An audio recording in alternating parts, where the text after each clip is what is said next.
What is up, everybody? Welcome back to the City Life Project YouTube channel for yet another live fight companion. Tuff-N-Uff 145 out of Las Vegas, where they host pretty much, if not every single one of their shows. What a stacked main card. The prelims were fun. I had them on in the background as I finally got power. I was without power for 15 hours, ladies and gentlemen. And literally, you wouldn't even know that it stormed with how blue the skies are right now. But yeah, I lost power about halfway through the deep card. I had to suffer through fucking 14 hours of fake MMA to finally reach the only show of the weekend I was excited for. And then my power goes out literally, 6 to 8 fights into the deep card. So pretty bummed about that. But hey, that's okay. UFC was pretty good. Octagon was pretty good. It just sucked. We had to watch so much fake MMA yesterday. Finally, the real fighting starts, and of course, the MMA gods strike down the transformer near my house and take out the whole block's worth of power. So glad that I was able. I was scared that I wasn't even gonna be able to jump on this stream because we literally just got power back an hour ago, and it went out at like 1 a.m. my time. So pretty crazy events this weekend, but UFC was fun, over delivered in my opinion. Octagon was just as good. I don't think Octagon over-delivered. I had my bar set pretty high for Octagon. I had my bar pretty low for UFC, and it actually exceeded that, so I was happy to see that. But yeah, I'm pretty bummed that the only show I was really excited for this weekend, the stream was freaking shot down, and we didn't get to finish wrapping it up. But I will catch up on it later, and we'll talk about it on membership stream, if we do a membership stream tonight or sometime tomorrow. But they got a little opening ceremony here. National anthem was just sung, which, I mean, for some people who are like, why are they showing the national anthem? Every regional MMA show that I've gone to, they've performed the national anthem there. Just like any hockey game or any other sporting event as well. Swearing in a bunch of new troops, though, that's a little different. Oh, no, wait, no, they did that on PFL one time. Yo, what's up, Void Mate? Yo, what's up, JG2? Damn, you have the strength to stream after what happened to the GOAT. Credit to you, bro. I've never been more devastated. Dude, I'm more devastated that again, JG2, I could really, at the end of the day, care less about the UFC. It is far from my favorite organization. I would way rather watch Ryzen, Deep, Black Combat, Real MMA, and, KSW, which is also unified rules, but KSW is just, what do the kids say? Based. Yes, it sucked to see Charles go out like that, but Ilya is him, and JG2, I have suffered through the decline of Tony Ferguson, BJ Penn, Frankie Edgar, I mean Diego Sanchez, who's another one that was tough to watch go, Keith Jardine. These are all guys that I just saw like growing up watching mixed martial arts. So I guess I'm just used to it at this point. But glad you're doing okay, man. Hope you enjoyed the weekend of fights as well. Let me catch up on some of the comments. And guys, go check out JG2. Like, I am still honored that he's even jumping in this dinky fucking non-MMA channel to say what's up. He is actually royalty, one of the OGs on MMA YouTube, and I highly recommend you guys go check out his content.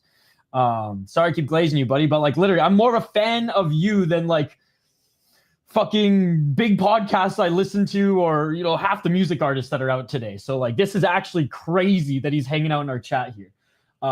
Dude, that's crazy. Penguin Zero made a video on Ben Askren. What an amazing card last night. Ilya and Pantoja are all-time elites, and Van Royal, one of the best scraps of all time. I will say that scraps of all time is a fucking stretch, but I will say that was in my opinion, the best MMA fight of the year. Definitely fight of the night. In my opinion, best MMA fight of the year. I think it rivaled Ashizawa Kuzi. Would you agree? Ashizawa Kuzi happened, I believe, in 2024. Happened last year on Super Ryzen 3. I would say that scrap rivaled Ashizawa Kuzi. But I love when everyone's, that was the greatest fight of all time. MMA fight of the year, maybe? But like, that was just another fight on One Friday Fights, if we're just putting it into the combat sports bubble. But so awesome. Van is a G, not in a gi. And everyone bitching about RoboCop, bro, if this was Ryzen, he would have kicked him in the face. So stop being a bunch of pansy asses. The unified rules is trash, and I hope Jack Hermanson is okay. Hey, what's up, Chris? Good to see you. Yeah, my lightning struck a transformer on my street and blew it up, and I lost power for 15 hours. Yo, what's up, Loki Day? I literally just got power back an hour ago, so I am jonesing. I missed so much MMA today. I missed the rest of Deep. I have so much FOMO. Good to see you, my man. Good news. I did 11-11 in the UFC and finished third in Tapology. That is awesome, man. Congrats. I'm doing okay. I'm doing okay. Like I said, I have so much MMA to catch up on today because my power went out during Deep last night, and I missed all the cards today. Oh, does anyone in the chat know why UWC 57 was canceled? Does anybody know? We were supposed to cover UWC after this, but it was canceled. This is the second time in 12 months that UWC has canceled one of their shows on Fight Day. So maybe they were hosting it at the UFC PI, and because their little fire incident, they had to cancel it. I'm not sure.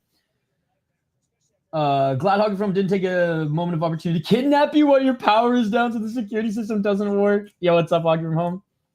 Yo, what's up, Void Mate? I'm so tired to show my friend pics of the UFC card coming up, and he wants to watch Duplessis on August 16. Nice. Wonderboy 2. Rumor has it that Hank was supposed to fight Brandão. Dude, I know. Hank the Tank was supposed to fight on this card. Charles Oliveira apologized on Twitter. I saw that. That almost made me shed a tear more than him going down. Hey, appreciate you, bro. I'm about to head off, but popping in when I can. Yo, you're the man, dude. Chuck, I won't glaze you as much next time.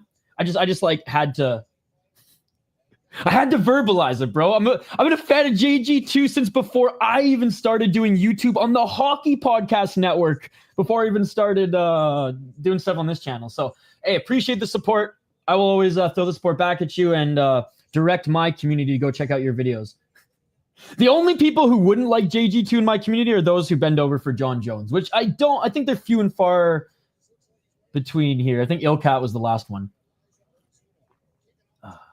Yeah, YouTube did an update, and yeah, I have no idea.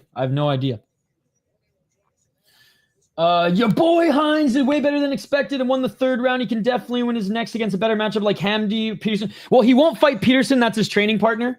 I mean, maybe they'll scrap, but I think Hamdi or like Usman would be perfect for him next. Yeah, dude, Guzzi did well. He won the third round, and I was a little, I'm not gonna lie, I was a little scared when he couldn't get the takedown. I was like, oh fuck, but he's got a hard chin, and Deniz broke his hand on Guzzi's face, ladies and gentlemen. Great event last night. Hope you enjoyed. Oh, I did. Octagon and UFC both delivered. Octagon hit my expectations. UFC over-delivered, in my opinion. Like I said, I'm just bummed out because I got to miss real MMA. I got to miss Deep last night. Yeah, I heard that there's been a lot of lightning storms. Hey, brother, I finally got 10,000 subs on my channel. Let's go. Shout out to Exploring the Cog, guys. Go check him out as well. Huge supporter of my channel. Does interviews in the combat sports world and also hosts his own podcast. And as a religious history major in university, I can very much appreciate everything Exploring the Cog does. Yo, what's up, Brandor? Good to see you. Hank the Tank. If you don't like Charlie Olives, you don't have a heart. Ido Skatesman doesn't have a heart. The good thing is we only have camp for 3 days. Nice talking from home. Bro, I even take it 0 people watching his fight command for some reason. His channel popped up on my feed even though I don't sub or even watched him. It was YouTube being like, somebody watch his channel, please. Agree, I quit betting as of last night as I've been getting fucked over a lot. What's up, Kings World? Good to see you. Hey, GA finally got 1956 subscribers. Let's go. Let's get No Chill to 2,000 subscribers, ladies and gentlemen. But let's get him 2,000 subscribers after this fight. Sorry, I'm behind on some of the comments, guys. Let's get it all. 4 minutes and 50 seconds. Nice right hand by Amachov. Amachov, by the way, making his pro debut up against Elijah Ozuna. 1-1 as a pro. No Chill. I'll share your video here in a sec, man. Shout to No Chill MMA. He released a really, really good video earlier this morning. I haven't commented on it, but I will in a little bit here, my man. I watched it as I was catching up on dishes and shit and laundry and stuff this morning. 4 minutes and 19 seconds. First fight on the main card here. Shane, by the way, I was gonna pick Ozuna. For the sake of the beer bet. Sorry, I'm behind on comments, guys. I'm really trying to hit them all here, but I did not expect there to be more than 2 people watching this stream, so I am a little flabbergasted, to be perfectly honest. Especially when, like, brutally honest, Fight Night Frankie and Bodak, go check them out, are streaming as well. I should have known, though, Amachov with the and one shorts, looking for the body lock here. Oh, nice knee to the body by Ozuna. Sorry, 1 sec, no chill. No, 1 sec, 1 sec. God, I am the worst, ladies and gentlemen. 4 minutes and 42 seconds. Go check out this video. By the way, No Chill was supposed to be fighting on this card. I'm very disappointed. 3 minutes and 29 seconds. Nice. What? Any good finds? Oh, overhand right, swing and miss. Thanks, dude. I don't honestly could care less about the views. I'm just glad you all enjoyed the fights and we got to hang out with a bunch of fight fans. Like I said, I am so unsatisfied with this weekend because I wasn't able to watch deep. That's all I cared about. But I'm glad the fights that I thought I'd have to quote unquote suffer through, fake MMA. I'm glad that they were awesome. The UFC was a 10 out of 10 event. Octagon was a 10 out of 10 event. One Friday Fights delivered, and Tuff-N-Uff's about to deliver too, ladies and gentlemen. There've been some really good fights on the prelims. All right, they separate. 2 minutes and 45 seconds on the clock. I'll catch up on the comments between rounds. I promise, guys. Really sorry. Hell yeah. My kickboxing coach over Extreme Fight Night tonight. Juancamilo Ronderos. How do I watch that? How do I watch that? I wasn't able to find a link or pay-per-view link for it, but I will 100% cover it. 2 minutes and 22 seconds. No, he hasn't yet. Main card just started, Mystic. Main card just started. Sounds good, Shane. We'll go head-to-head. I just looked at the card is in Tijuana, so the Performance Institute. Fire doesn't have anything to do with the cancellation. Oh, okay, okay. I asked Kaposa, UFC Fight Pass, and the promoter of UWC. I sent an email to him asking what happened. I haven't got a reply yet. 1 minute and 55 seconds. Nice left jab by Ozuna. Another left jab by Ozuna.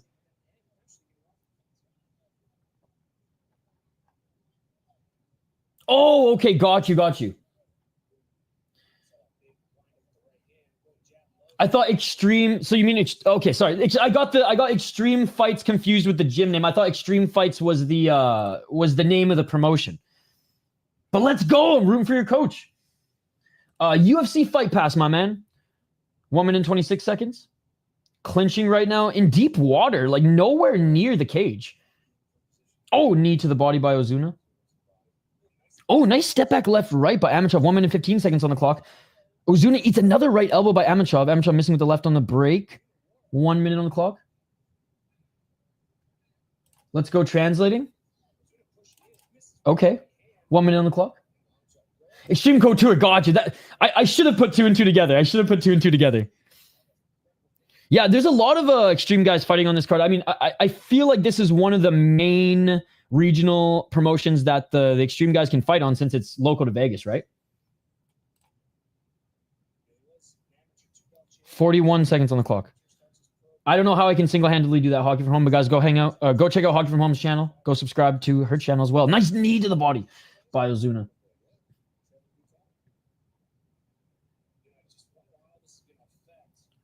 $25 seconds. Superior rule set. There was a lot of fights. There were 17 fights on the deep card last night. I think 6 deep jewels fights, 4 tournament fights, and the rest just absolute savage fights from Nokia employees. 10 seconds on the clock. Hold on. Nokia is from Japan. Let's try not to be racist here.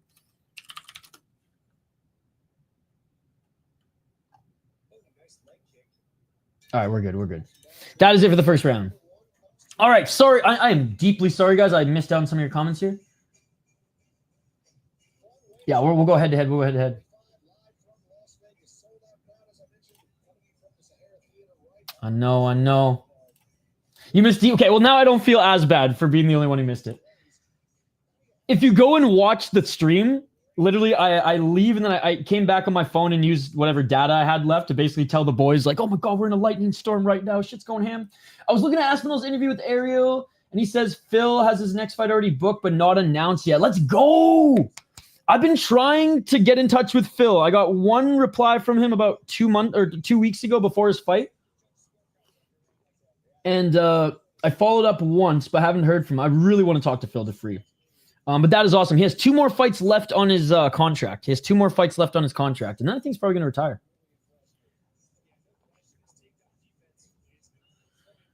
Dante, Schiro, the man, the myth, the legend. Oh, man. I I think Cooper should take it, but I'm a fan of Dante. I'm rooting for Luis Hernandez, the stash. Let's go, let's go. Absolutely not. That's illegal. That is illegal. Come on, you're a smart guy. Arden said that he heard a rumor that Bilal Hassan was signed to the UFC either directly or for Contender Series, but he wasn't sure how credible the source was. Okay. He's in Indonesia right now, living it up, getting the UFC champion treatment with just a cage-free UFC belt. It's truly incredible, ladies and gentlemen. It's truly incredible. All right, round 2, ladies and gentlemen. Dude, the chat is so buzzing right now. I can't even keep up. That is amazing. I was able to keep up better with 300 people in the chat for UFC yesterday, but there's 30 and I can't even keep up. Fuck, you guys are awesome. 3 minutes and 40 seconds. Already looking for the clinch there is Ozuna. Dude, go away. I will not show you the broadcast. That's illegal. Toodaloo. Go away. Or listen. 4 minutes and 24 seconds. Some knees by Amachov. I got to get an invite to Aspinall's house, so I never had to fight him. I'm jealous of some of those countries. You have $10,000 a year and salary, and you're living great on the beach in Indonesia, right? Oh, great job by Amachov jumping on the back of Ozuna. I got a friend who worked in who worked in Sweden, like corporate for a while, and then just like he has some family in Thailand who own a bar on a beach, and he literally just like saved up money, sold everything, moved to Thailand, and is living it up. No problem nickname. 341 on the back of Ozuna right now is Amachov. Amachov's looking for the rear naked choke. Body triangle is secured, and we got a straight up backpack, ladies and gentlemen. Backpack. How's everybody doing, by the way? Vibe check. How's everyone doing? Huge weekend of combat sports. Huge weekend of mixed martial arts. Started on Thursday, and it's ending today with a little Tuff-N-Uff. We were going to do UWC after this, but Mexico canceled it for some reason. Or the Mexican League was canceled for some reason. 315, and a great job by Ozuna getting Amachov off his back and back separated at the center of the cage.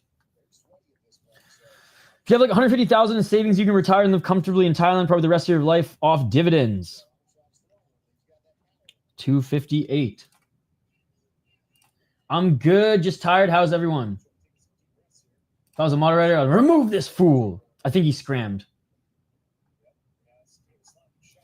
Are you tough enough? How's it going, Chris Cushman? Yo, did you hear any news about why UWC 57 was canceled? Only thing I could find about UWC was from the 17th and said there was a venue change. Okay. Yo, shout out to Half Dead Frank. He was one of the homies in the deep chat last night. How was the rest of the card, Half Dead Frank? I watched like 1 or 2 fights until my phone died. And then I just crashed. The worst was that I not only didn't have power last night, I ran out of rolling papers too. So I couldn't even puff one as a nightcap in the pitch black.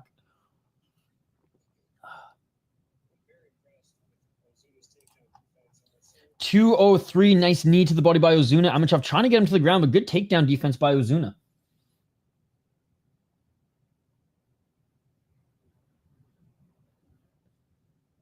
No, he's not talking about you, Hawk from home.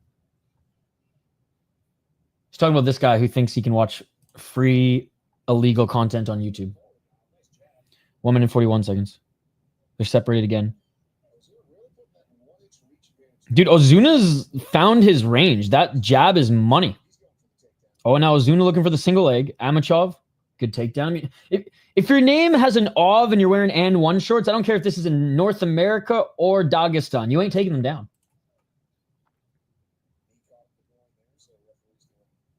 Common sense, Hockey from home. Common sense. You're a smart gal. You're a smart gal. You're a smart gal. 1 minute and 10 seconds. Low blow there. Ozuna taking some time. He's back. He's good. Did they even stop the clock? Did they even stop the clock? 58 seconds. Oh, you're good, Hockey from home. You're good. Put it this way, Hockey. If we had an issue with you, we would have banned you years ago. The fact that you're still here, pretty much... I mean, unless you come fucking through my window and murder me live on stream, you won't be banned. 35 seconds on the clock. Oh, knee to the balls by Amachov, but Ozuna just didn't even call his own foul.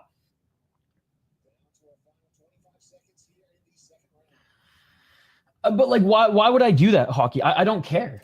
I'm here to watch fights. 15 seconds. I've been watching fights since I had 300 subscribers. 9 seconds. The only thing around 20 subs would do is probably to boost my resume as I continue to try to find, oh, Rolling Thunder attempt by Ozuna, but he missed. Would be, you know, you got some fucking clout with 20,000 subscribers on a resume if you want to apply for fucking broadcast jobs, which it's funny. I've worked in broadcasting before. I worked in radio. I did hockey commentary for a TV network, but like MMA, man, tough fucking industry to crack. Even for like random little shows here in Minnesota. I just got some orange creamsicle, jeez, and vanilla caramel toffee fudge, some root beer cotton candy, and some lime mango iced tea. Dude, you got that sweet tooth. We'd have completely different baskets from a farmer's market. I would probably get like, if there's any Bannock bread there, I'd get some Bannock. I would get some fucking jerky. I'd get all the savory snacks. You get all the sweet snacks. Which market did you head to? You still got to head up the Salt Spring market, my man. Deep kept up the violence. 10 out of 14 scraps were finishes. Oh, I love that promotion, dude. This is why we go balls deep and deep, ladies and gentlemen. Because UFC, though it exceeded expectations yesterday, usually lets us down. Deep always delivers. I wonder if any fighter will fake the calling their own foul and then attack. I would not rule that out, but I feel like they call their own foul to get the break, right, Shane? And if they call their own foul, they're calling it to the ref. So if they called their own foul, then attacked, then the ref would just disqualify them, I imagine. Nice takedown by Ozuna right at the start of this third round. We're not even 30 seconds into it. He's looking for the back take right now, but Amachov right back up to his feet. Ozuna controlling his shoulders. Oh, nice little reversal by Amachov. And they're back centered.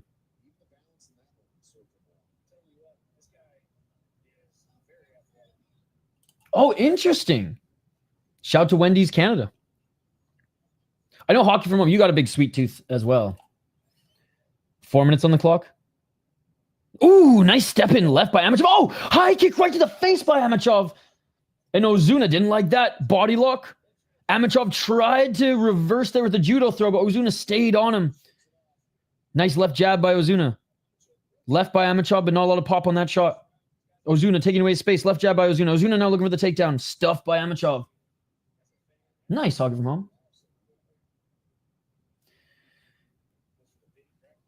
Honestly, Hockey, probably not. I would say just keep grinding with the content. Just keep grinding with the content. I would say streams probably get you more subscribers, Hockey, from just like covering a sporting event or in your case, hockey, maybe free agency. Nice 1-2 by Ozuna and a takedown by Ozuna. Kawaihae is going to be UFC's lone Hawaiian fighter soon. Is Max Holloway retiring?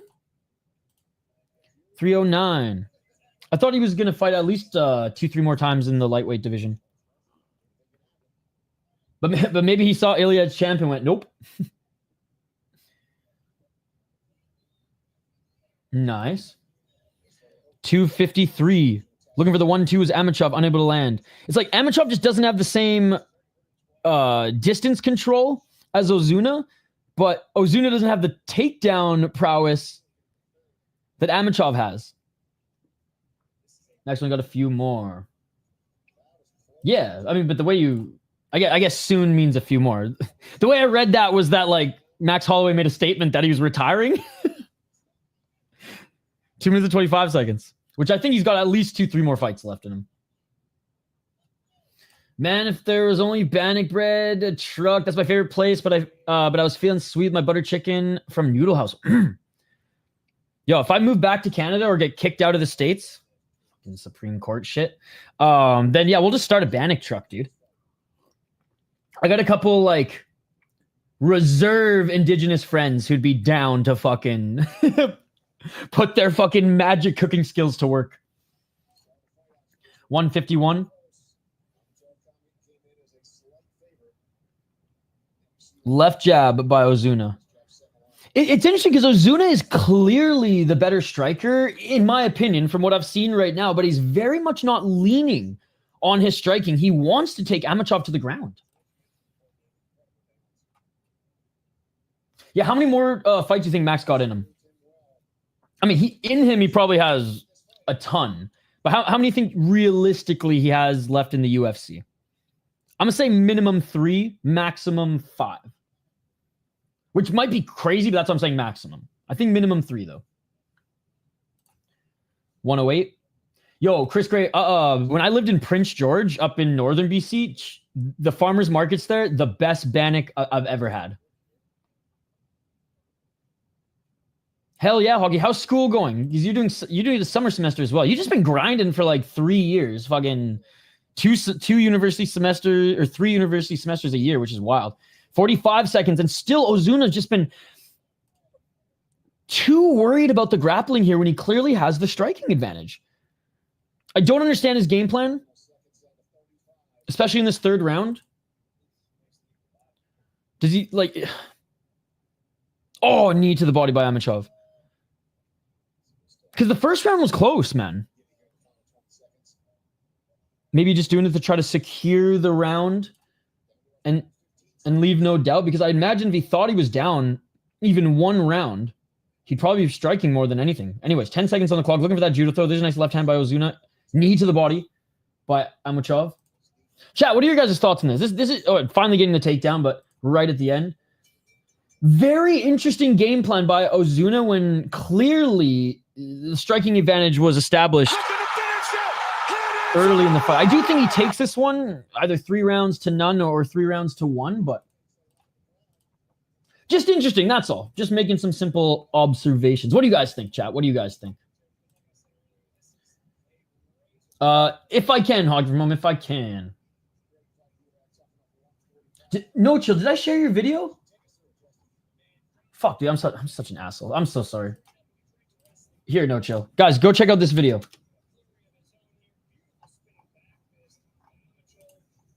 Oh! Looking at some of the highlights here. And yeah, man, the highlights are literally showing Elijah Ozuna landing really good shots up against Amachov.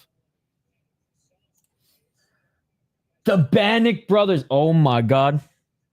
Oh, my God. That's amazing. That's amazing.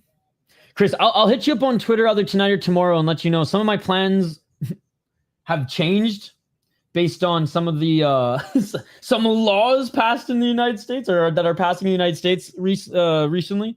So my whole travel and everything is kind of changed.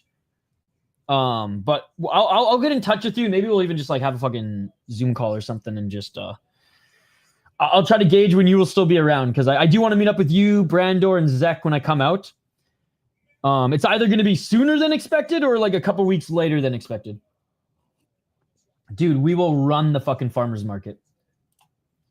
My hippie mom back home is just looking for something to help manage too in her later years. Yeah, when he drops by, I'll tell him you said what's up. All right, awaiting the official decision.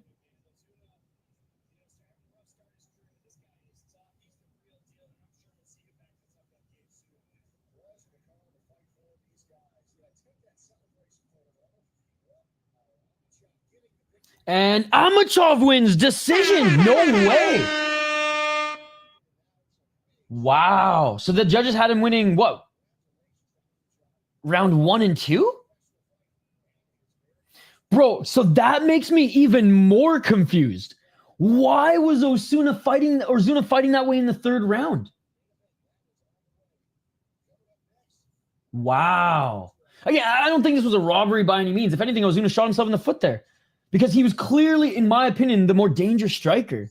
But in the 3rd round where, again, given how this played out, maybe should have been a little bit more aggressive. Anyways, both of them have a lot of talent. I'm excited to see both of them fight again.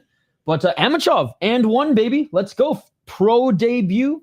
And he gets a win. All right, let's get to the next fight here, guys. Let's get to the next fight. Shane, great pick, man. Great pick. Yo, where's the striking ace, by the way? Where is the striking ace? Oh, Luis Hernandez. What a stash. Someone in the chat was saying, what a stash. One of the Striking Ace's favorite fighters in Dante Schiro is fighting today. Yo, I got to jump in our Discord quick. By the way, guys, if you're an exclusive member of the channel or you were given a membership this weekend, hit up the post tab. There's a link to our Discord, and you have lifetime access to our Discord even if your membership runs out. Yo, Striking Ace better be working today. That's all I'm saying. That's all I'm saying. Oh, what's our boy Striking Ace? What's your fucking Discord name? Hold on, I'll find it.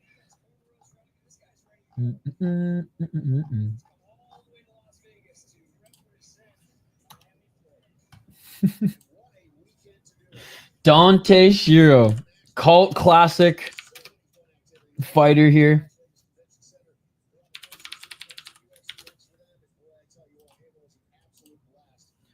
I'm going to take a break from running today. I haven't not run for a day in weeks. I'm going to lift weights in the evening, though. Attaboy, Shane. Attaboy. Yeah, it's good to mix it up, Shane. I've been mixing it up a little bit, too. I've been running almost every day, but the days I haven't been, I've been doing some, like, resistance training and some plyometrics. Yo, my boy from the 305, the stash. I love it. Photo Jag, let's go. I'm excited to watch him, too. The stash. What a nickname, too, especially if you can grow something that fucking beautiful. 5-0 as a prey from the 305 Miami, all the way from Miami to Vegas to kick some ass here, ladies and gentlemen. He is undefeated.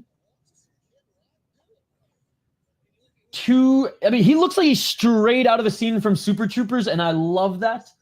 Last guy he beat was 2-0. He beat a 3-0 guy as well in his last two fights in Fury FC and XFC, respectively. And he's fought in already some really good regional promotions. I know he took on a 0-8 guy, but still, I mean, your first pro fight, a guy with experience, despite losing a lot, I'll take it. Fought in Titan FC, Icon, Fury, and XFC. And he fought recently, too, back in April. Looking at his opponent, the gunslinger, Miles Hunsinger. 7-1 as a pro, 4-1 in his last 5 fights, 34 years of age. He's a Vegas guy out of Extreme Couture. 1 KO, TKO, 4 submission, 2 decisions, 1-0 on LFA and 1-0 on PFL. Damn, he hasn't fought in a long time. He fought when Eagle FC was still a thing. Eagle FC is not a thing anymore. He lost to DeMarcus Jackson in the first round. Before then, in LFA, beat a 6-1 guy, 3-1, 2-1. He hasn't fought in a while, man. And these guys coming off layoffs always give me pause when making a prediction here. And Luis Hernandez minus 205, the favorite. I'm going with the favorite. I'm going with the stash. Nice, Shane. Did you do the 1 to 100 and back like we used to do? I still do that. If I want to do push-ups, I ain't doing 3 sets of 20 or any bullshit like that. We're going 1 to 10, 10 to 10 back down, baby, which I think it's almost 100. All right, bro, that sounds good. I'll hit you up on the DMs. Yeah. Well, you sent me a clip. You sent me a clip yesterday, which I saw. So, yeah, I'll get back to you soon. Just, dude, I was without power for so long today. I feel like I hate to be that guy who's depends on power and not power, but it depends on the internet and stuff like that. But like with my work and YouTube stuff, it's like, damn. There's some days where like I plan to do nothing and I take advantage of just like running or hiking or whatever. But oh man, the blue sky is gone. The clouds are back. Hopefully we don't lose power for this stream. It's been crazy stormy here after this heat wave.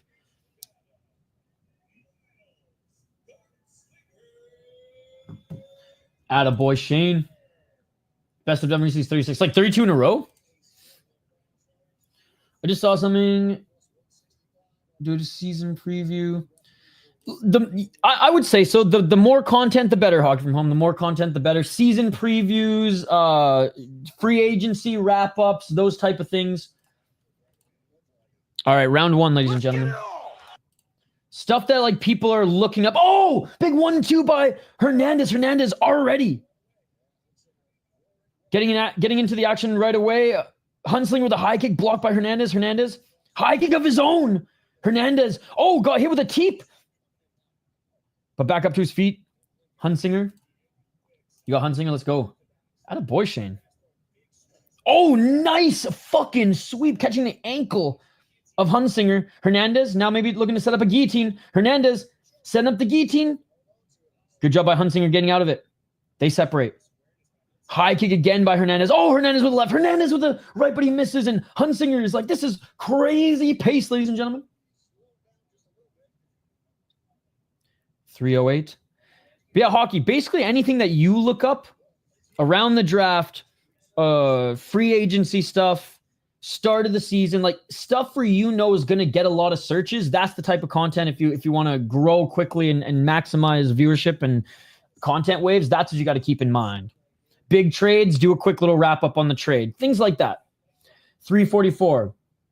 Hey, Theron, good to see you. Good to see you. You're the man, dude. Long-time supporter of the channel. How you doing, man? How you been enjoying the fights this weekend?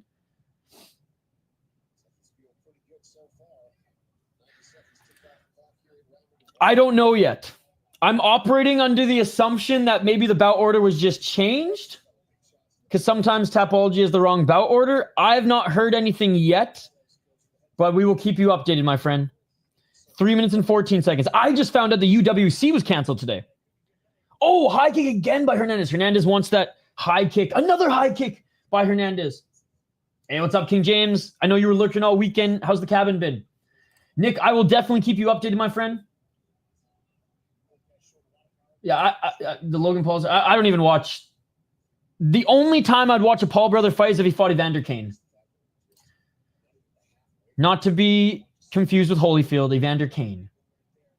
242. Nice left hand by Hernandez. Another left by Hernandez. Can't wait to find a lovely Amish lady to get away from it one day if I can't get a Brett. Yeah, Octagon, UFC. And I didn't watch all of Deep, but I heard that there were, what was it, 11? You say 11 or 10 out of the 14 fights were finishes, so let's fucking go. Nice little reversal by Hernandez. Hernandez with the body lock here, controlling the back of Hunsinger. Or sorry, Hernandez getting controlled by Hunsinger as Hunsinger had a good reversal. Hunsinger trying to get that right hook in, but Hernandez shaking him off, and what a beautiful reversal by Hernandez. Hernandez now in side control. 2 minutes on the clock. Giving up his back now is Hunsinger. Hunsinger on his knees. Oh, potentially trying to look for a straight armbar. Kimura, no, lets it go. Does Hernandez?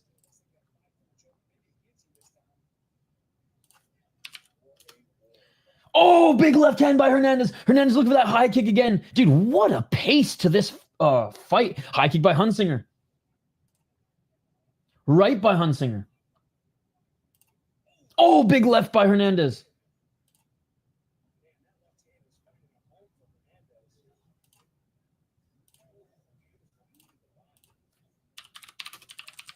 $122. Nice takedown by Hernandez. Oh, looking to get the back now is Hernandez. 108. Left hook not complete. Okay, that left hook's in. Looking for the renegade choke. 1 minute on the clock. Hernandez looking for the renegade choke.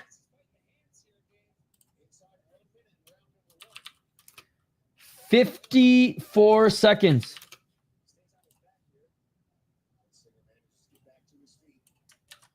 Back up to his feet. I mean, that's still pretty fucking good. Oh, big knee by Hernandez as Hunsinger trying to take him back down to the ground. 33 seconds on the clock. I'm literally sending a message to a couple of people here to see if there's a cancellation.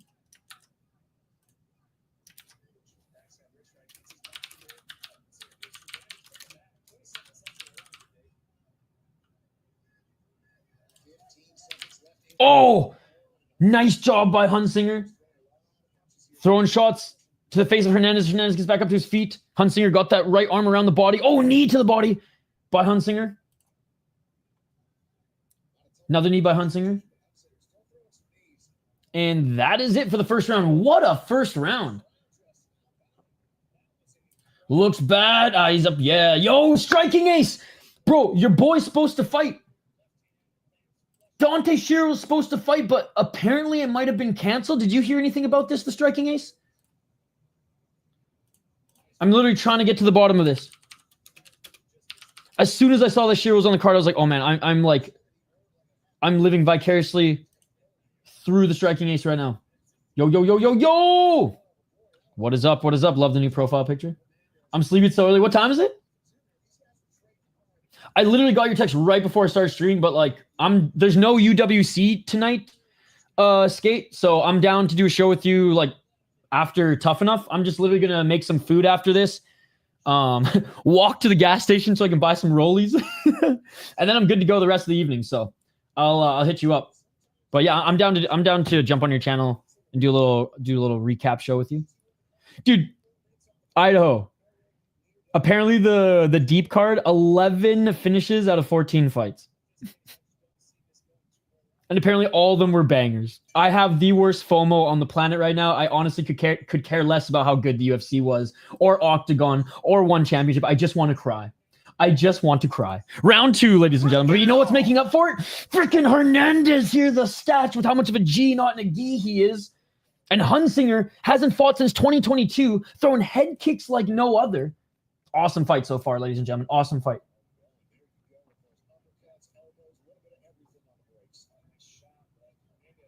Yo, Tuff-N-Uff's Twitter account is awesome with updates, by the way, guys. They haven't said that anything's canceled yet. Oh, looking for the guillotine again. Looking for the guillotine. Hernandez. Okay, he's just holding the neck. Chris Teone's here, which doesn't matter. Honestly, no ref would be better than Chris Teone, and it is all over, ladies and gentlemen. He taps. He taps. Standing guillotine. Literally, Hernandez gives the fucking at the corner.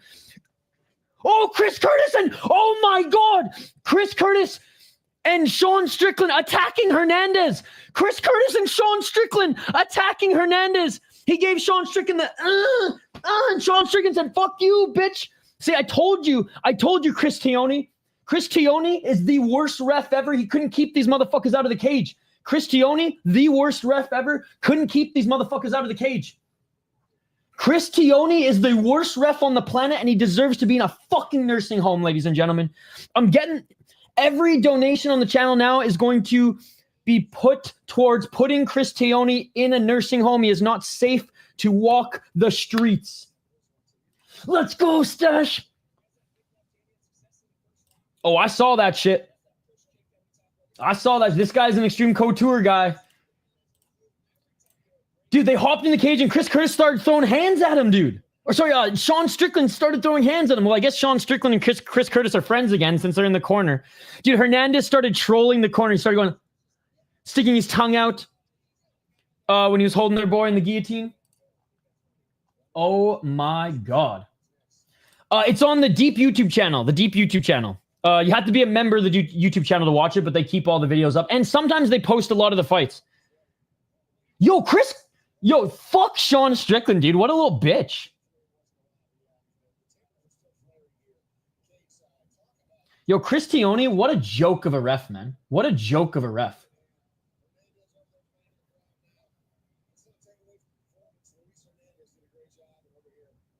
And Hernandez and actually and his opponent Hunsinger, they're sharing a good moment right here. They're showing respect to each other, but I wonder if Curtis and or Sean Strickland were like heckling Luis Hernandez throughout the fight or on his walkout.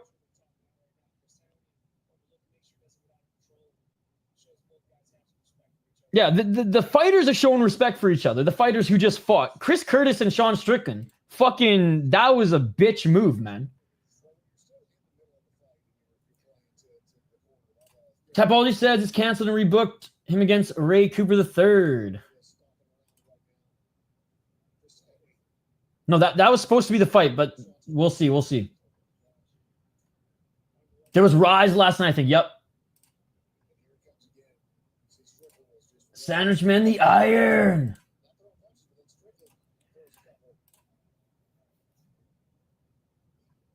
That was nuts. With the choke stash with the win. Sore losers, man. That checks out for how they behave. Yep. That was insane. And that means they're allowed to go fight him in the cage? Bro, I'll do the pelvic thing at all you guys. Are you going to come and try to fight me now? Hey, Costanza! What's up, Hole and Dance Sock? Yes, he did, Jaden. Yes, he did. Okay, so YouTube won't let me donate because I have to use AUD, but I donated the other day. Maybe it's fine. YouTube has finally tracked your location. I think the other day it probably like didn't update with your location, but you don't have to donate. You don't have to donate because you've already invited me on your show, and that is currency enough. That is enough currency. I don't know what I'm saying. Restricted looks so locked in. Yes, he did, Jaden. Yes, he did. You should have looked like that against Drickus. One of my cards that works, they got me, bet. Yeah, it's probably a location thing. It's probably a location thing. Yeah, I will. Right after this stream, I'll text you. Probably an hour after this stream, and I'll be good. No, he hasn't yet, Victor. He hasn't yet. Dude, that was crazy, man. That was crazy. And look, I'm a fan of Chris Curtis more than Sean Strickland. I know people are going to be like, you're a little bitch for that, but I got mad respect for his career, man. As a person, you know, whatever. There's some things he says that I'm just like, whatever. But I respect his honesty, and I just think he's a G, not Nagi, for fighting as long as he did and still taking on good opponents, even though he's pretty much on his way out, I would say now. Sean Strickland is a character. I'm neither a fan nor hater, but that was some bitch-ass shit, right? That was some Conor McGregor bitch-ass shit that happened right there. Yo, shout out to Luis Hernandez.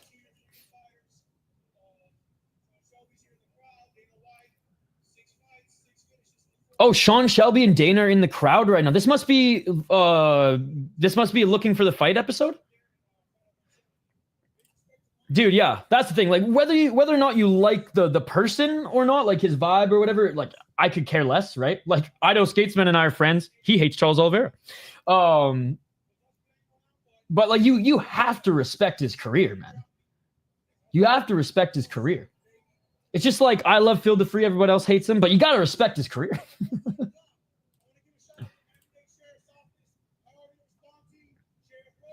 Attaboy, giving a shout out to all the first responders in the sheriff's office in Miami. 305, let's go. Never been to Miami, but I'm just pumped for Luis Hernandez because we got one of his boys in the live chat here.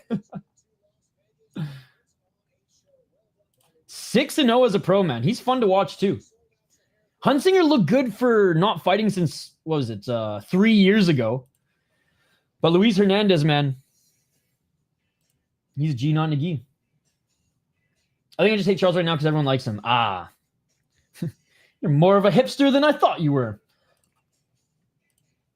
No, I'm like, yes, so you're like, you should don't hate me for hating Charles. Like, I could care less, man. The only person that I don't like for hating a fighter is our friend Hank the Tank and his blatant disrespect for Steve Asplin and him hoping Guzzi got knocked out. But what now, fucking Hank? What now? Guzzi didn't get knocked out. He lost, but hipster for days. He lost, but he didn't get knocked out. So there you go. There you go. Didn't get your wish. He's our good friend, yes. At least we don't bully him. All right. Speaking of bullying him, did you see No Chill's you seen No Chill's new video? 3 hours and 22 minutes, man. No, not that I've been seeing on camera. By the way, it's great to have you in the live chat, my man. Balti Mega, great to see you.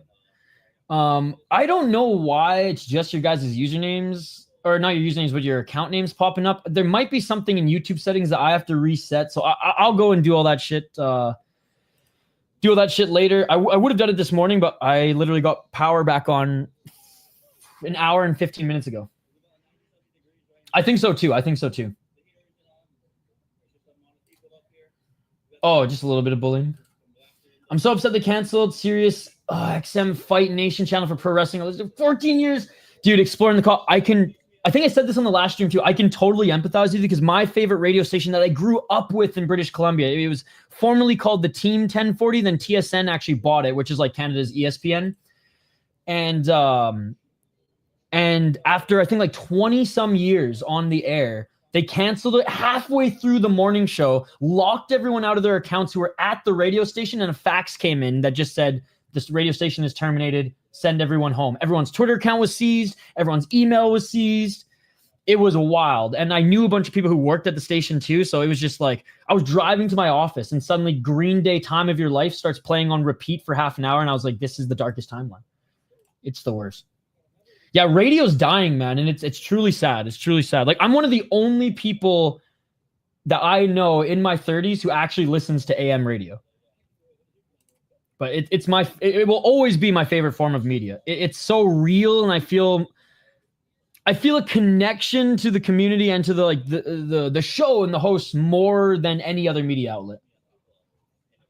Love calling into shows, especially sports media or sports radio. Yeah, man. AM radio's dope. For any Canadians in the chat, oh God. Why am I blanking? Stuart McLean's show was one of my favorites growing up. Yeah, man, media's cooked. I've been listening to Zoomer Radio on AM. Let's go. Yeah, I listen to, so my favorite radio station in Minnesota is it's an FM station, but it's an FM talk radio station. It's basically AM radio. K-Fan, shout out to them.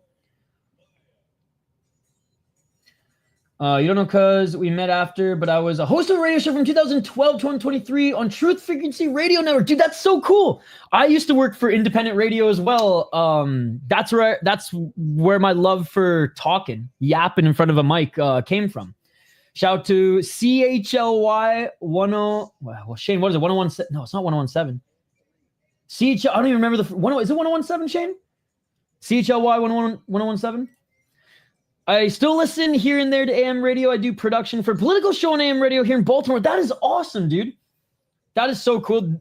My dream still today is to work in radio, but I don't think that is a realistic dream anymore. Hence YouTube.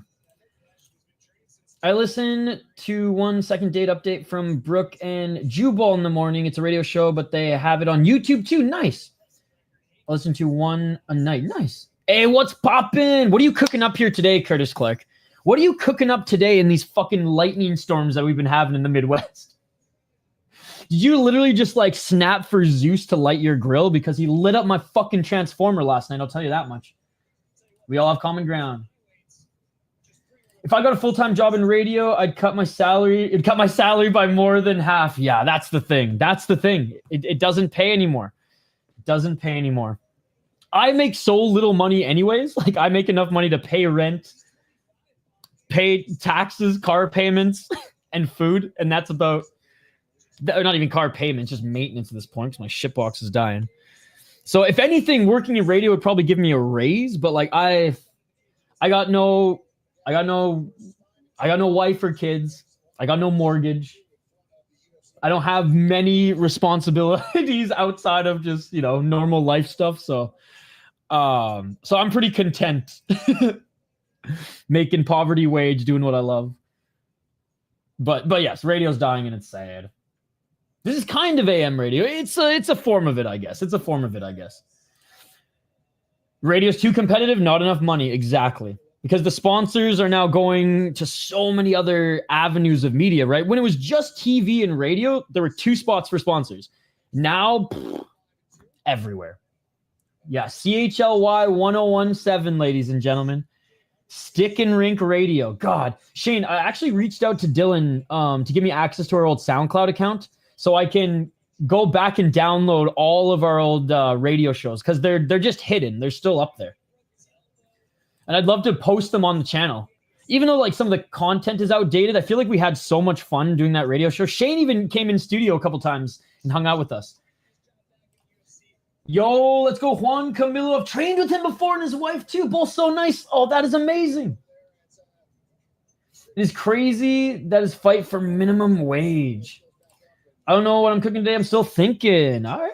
I've been you're like one of my favorite Instagram followers now, or my follows now because of your cooking and fight clips. Dude, I know, like my boy Goozy, man, he was fighting for like Around $1,000 in LFA. Made that big bucks last night. Clump of dough. Oh my. I have that saved, not on this computer, Shane, but on my old desktop. Yeah, one of our co-hosts on the show, guys, interviewed it was a hockey show, interviewed a Swedish scout, not knowing that the guy didn't speak any English. And instead of just ending the interview, being sorry for the misunderstanding, my friend tried to conduct the interview, and the audio was legendary. It's like a clump of dough. I want rain, though. Humidity's a bitch. It's pretty humid here, but the rain keeps taking on my power. So I'll take the humidity and a little bit of blue sky. All right, let's get to this next one, guys. We got Jordi Maya Kamikaze. Jordi Kamikaze, or Kamikaze Jordi Maya, 8-3 as a pro out of Mexico. He is 4-1 in his last 5 fights. He's 32 years of age, and he's the slight underdog at plus 105. 2 KO, TKO, 0 submission, 6 decisions. He went 0-3 in Luke's, but recently won the Budo Sento Championship title. Well, I shouldn't say recently, back in 2023. Had a layoff, came back in March and beat a 7-5 guy in the same promotion in which Juan Archuleta just won a championship in, Baroka 2. He must be a Vegas local, even though he trains out of... Oh, never mind. I guess it's just easier to get to Vegas. His opponent, Juancamilo Ronderos, who's 5-2 as a pro out of Colombia. He's a slight favorite in this one. He trains out of Las Vegas, and he is 3-2 in his last 5 fights. He's an Extreme Couture guy, which probably means Sean Strickland, if he wasn't kicked out, is probably going to fight somebody else in the cage. 1 KO, TKO, 2 submissions, 2 decisions. His only 2 losses have come via decision, and he fought in the UFC between 2021 and 2023. Also fought in WXC. Beat Mauro Gutierrez at Tuff-N-Uff back in 2024. Lost to Clayton Carpenter in the UFC and David Dvorak. He was the WXC champion, though, being a 4-0 guy and a 13-6 guy when he was only 3-0. Did pretty well on the Tuff-N-Uff amateur scene as well, going 9-0 as an amateur. Oh, I love the Mexican fighters from Luke's, but I'll go with Ronderos on this one. For the vibes, ladies and gentlemen, for the vibes. Yo, what's up, Andrew? Good to see you. I got Kamikaze in this one. Hey, I love it, Andrew. Hope you're doing well. I'm doing good, man. I'm doing good. How are you today, Andrew? How are you today?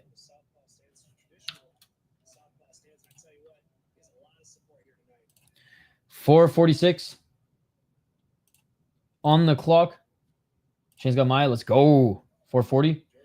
Who won the last fight? I was making dinner, so I had to step away for about 30 minutes. So the last fight was Luis Hernandez. And honestly, you missed out, Mystic, because Luis Hernandez, his opponents, cornermen, were Chris Curtis and Sean Strickland. And Luis Hernandez gave the freaking to their face after he beat their boy. And Sean Strickland and Chris Curtis bum rushed him in the cage. And Chris Curtis started punching the winner, Luis Hernandez. Or sorry, not Chris Curtis. Sean Strickland started punching the winner, Luis Hernandez, and had to be, well, I mean, Chris Tioni didn't do shit because he's the worst fucking useless referee on the planet. But yeah, it was nuts. There was like a little brawl in the cage after. No, brawl is a stretch, but Luis Hernandez.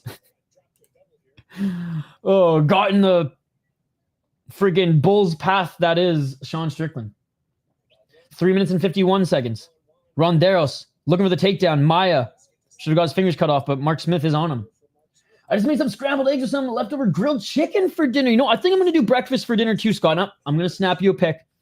I think I'm going to do some type of like baked potato monster, like a breakfast baked potato. I think I'm going to do baked potato with the works, man, with the works. Oh, nice foot stomp by Ronderos. You missed it. It was nuts. It was nuts. Like, there was clearly some beef. Maybe they were lipping each other off on the walkouts or whatever. But yeah, Sean Strickland and Chris Curtis bum rush, and Chris Curtis grabs him, but then Sean Strickland starts throwing hands. Nice, Andrew. And now, oh wait, hold on.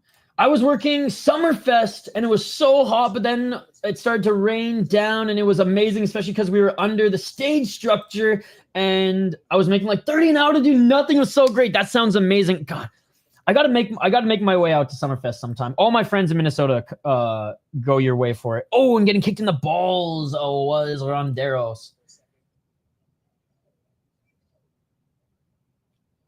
I'd be happy to fight for 1K, man. Fuck it. I've fought for less. Right? Same. I've got my nose broken for way less in fucking street fights in school. And for way less, I mean nothing. But at least I had free healthcare. So I could go to the hospital and get stitched up for free. One time I was playing ball hockey with the boys. I got clipped in the head and the glass on my other glasses cut my eyebrow. Went to the hospital, got stitched up, came back for the third period. It was awesome. All right, we are resuming here, ladies and gentlemen. 2 minutes and 35 seconds on the clock. We are halfway through this first round. Halfway through this first round. Really hoping that the Ray Cooper fight wasn't canceled and they just moved it up to the featured fight, but we shall see. We shall see. 2 minutes and 22 seconds on the clock, and a nice job by Maya. Maya now with the reversal. Maya looking to get that right hook in.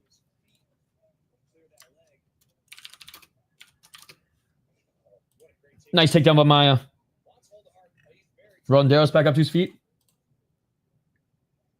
Canadian privilege, right? 202. I literally can't mountain bike in the States because I know my insurance here won't cover any broken bones. And when I mountain bike, I break bones. It's just, that's mountain biking for you. So I got to somehow be able to afford a better insurance plan if I'm going to stick around in the States. Or else I won't be able to mountain bike anymore. And I want to get at least 5 more years out of mountain biking. I think I'll probably stop mountain biking at 40. Or maybe a little bit before. But who knows? I honestly don't even think I'm going to live to 40. If I live to 35, I'm happy. I've accepted that I got two more years left on this planet. 1 minute and 20 seconds on the clock. Withering away, no sleep. Watching up too much MMA. 1 minute and 13 seconds. Ronderos with the underhooks. Too old, Andrew. Too old. Yeah, Summerfest is tight. Pretty cheap, too. Nice. Was Atmosphere playing this year's? Paid in clout. 50 seconds? What a great ending. Sounds good, Mystic. Ooh, chicken with roasted potatoes and some salad. I'm not even watching the card. Who's the main event? The main event's actually Diego Brandão, dude. Diego Brandão is the champion going up against Kawaihae, who's a Hawaiian prospect.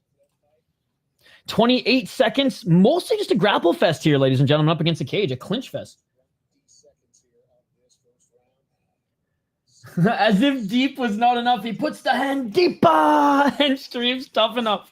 Yo, what's up, Big Red? You know what I was honestly more disappointed about last night was Big Red was going to come on the deep stream. I sent him the link, and then the power goes out, and I'm like, fuck. So I messaged him on Twitter, and I was like, I didn't. Oh, big shot by Maya. Big shot by Maya. Dropped him for a moment, tried to go for some superior rule set action and kick him in the face, but kicked over his head. And that is the end of the first round. Shout out to Big Red. Yeah, I messaged Big Red. I messaged you on Twitter right after Big. I'm sorry. I didn't mean to leave you hanging. Literally, a transformer blew up on my street, and we literally got power back an hour and a half ago. 15 hours no power. You'd think I'm living in Idaho. But Big Red, I'm jumping on Skate's UFC wrap-up show later. So, I mean, I'm inviting you to someone else's house, but like you should join. You should join. That clip, by the way, deep. I gotta put that on not the soundboard, but like on the little video clipboard I have here. Yeah. Mark Smith to me is one of the better refs, but like when he has a blunder, it is a big blunder. Jared Kennedy. It was good. I mean, deep is always good. That's the thing, Andrew. Deep is one of the best, most consistent leagues on the planet.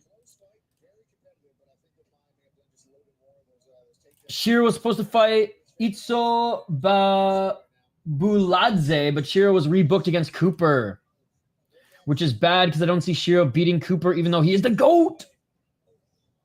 Marks with the sedacious side eye. 446. Oh, I will. 441. Walking forward is Ronderos. Oh, nice step back left by Ronderos. And Maya with a nice 1-2. And Maya with the knee to the body. Ronderos didn't like that, but Maya goes full gas to him and goes for the takedown. Fuck yeah, dude. Let's go. I hate to leave the boys hanging, especially when they want to jump on and talk some superior rule set MMA. But glad you saw it. Glad you saw it. And sweet, stoked to fucking talk some UFC mixed martial arts, and I'll have time to maybe catch up on a couple of deep fights before. Takedown by Ronderos. Oh, it is done. It is gonna be a part of the rotation now. My new favorite one was or I shouldn't say favorite, but one of my favorites was there's a user named Thomas the Tank Engine who joins the chat, and whenever there's like a ref blunder or something in the fight, we got a new clip inspired by him.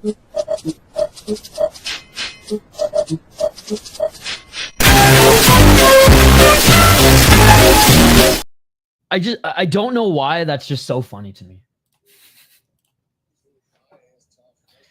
321. Continuing to walk forward is Ronderos. Got out of the grips of Maya there. Ronderos. Oh, eats a 1-2 and a knee, dude. Ronderos' his striking is just slower than Maya's. Fuck yeah. Because every time you join the chat, that song just got stuck in my head. Oh, big shot by Ronderos, followed by a head kick. Maya did not see that coming. Dude, why are these guys going full Kelvin Gastelum? They each keep rocking each other and going for a takedown. Nice right hand by Maya. Especially because my legal name is Thomas Dylan Shaken. I go by my middle name. No way! That is even better and so much more fitting. 2 minutes and 38 seconds. Not fitting for you, but I just mean fitting in in the context of what we're talking about right now. You know what's funny is my grandma really wanted my middle name to be my first name. So she always calls me by my middle name. 2:18 on the clock, which is Antonio, but she always called me Tony. 2:13. Oh, nice knee to the body by Ronderos, but Maya with the 1-2. Maya with the kick to the body. Ronderos tried to land an overhand left.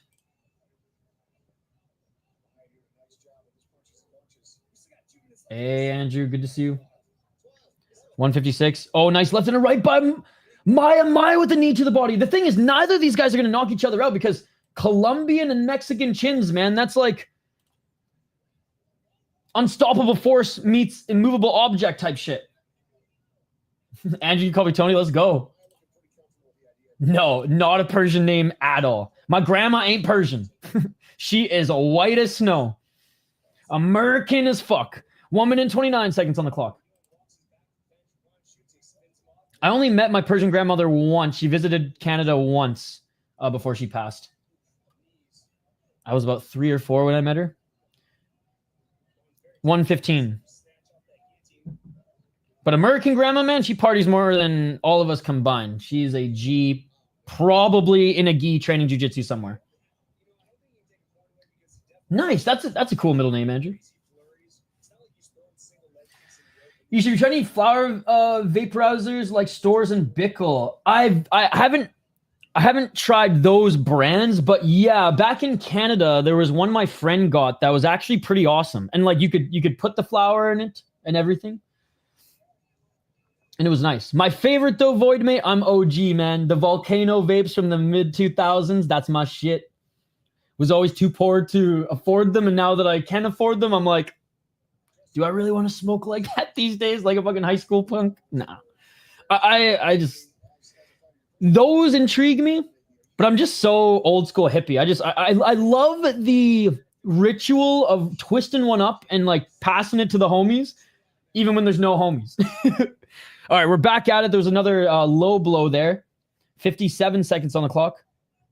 Ronderos walking forward. Maya with the right hand. Maya looking for the flying knee. And it just barely connected. And Ronderos capitalizes on that momentum and is able to grab the leg of Maya and take him to the ground. I have a Lebanese grandma. She isn't related to me by blood, but fuck that blood bullshit. She's my grandma 2000%. Dude, my grandma's second husband or third husband. I told you guys, my grandma she's what the kids call based. Her third husband, he was my grandpa, right? Like I was very, very close with him. 15 seconds. Crazy. He escaped Yugoslavia before it was divided up in the civil war there, and actually immigrated to a tiny little island called Salt Spring Island in Canada, which is super cool. All right, back up to the feet, and a nice kick to the body by Ronderos, and a 1-2 by Maya. Dude, there's some heat here as they keep throwing hands after the bell. I hear no bell. Yes, you did. Yes, you did. Man, I mean, tough enough. Are you tough enough for tough enough, right? Am I cutting out, guys? Check, 1, 2. You know what really sucks, though, guys, is No Chill versus Hank the Tank was supposed to be on this card. The Volcano's badass. I have a crafty plus. Oh, nice. That I hook up to the Bizong. Such a clean, tasty rip. Always got to have a J once in a while, though, too. All right, cool. So, Voidmate, in Vancouver, British Columbia, even when cannabis was illegal, it was the station for the cannabis party, because, yes, Canada has a cannabis party that never wins any seats in the House of Commons, but always likes to run.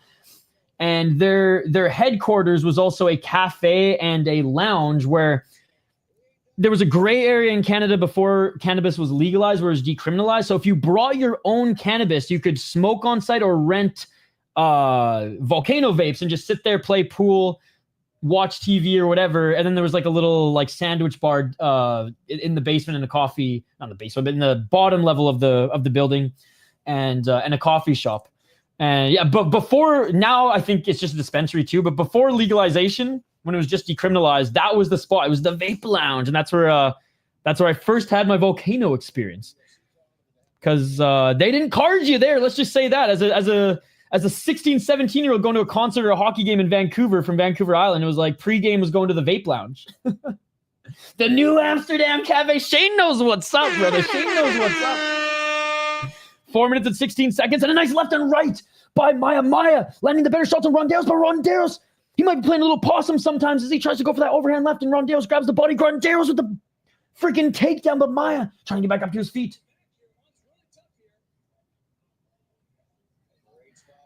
No, so No Chill, as he continues to troll Hank, got in touch with the promoter at Tuff-N-Uff and added me to their email chain.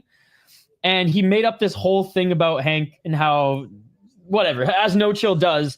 And the promoter was like, sounds like a guy that we want to see get beat up. When do you want to fight? We'll put you on the amateur prelims.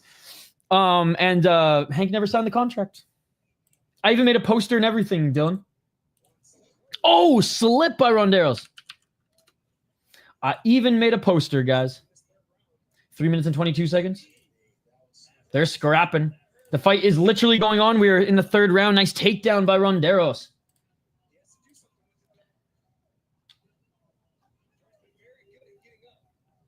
Ronderos still holding onto Maya. Maya gets back up to his feet. Maya's ability to get back up to his feet has been incredible, ladies and gentlemen. Here, Big Red, take a look. It's not my best work, but like I thought it was pretty good. 2 minutes and 48 seconds. Two kids beefing from mom and grandma's house. Channel that hates MMA, a YouTuber who loves the sport. Hank the Tank versus No Chill MMA. Sign the contract. Oh, guillotine! Maya just dropped for guillotine. So far, I think Maya's winning this fight. 2 minutes and 22 seconds, but Ronderos has been in it. Don't get me wrong. And Maya lets go of the guillotine and tries to get the back control. Left hook in. Ronderos cut under his right eye.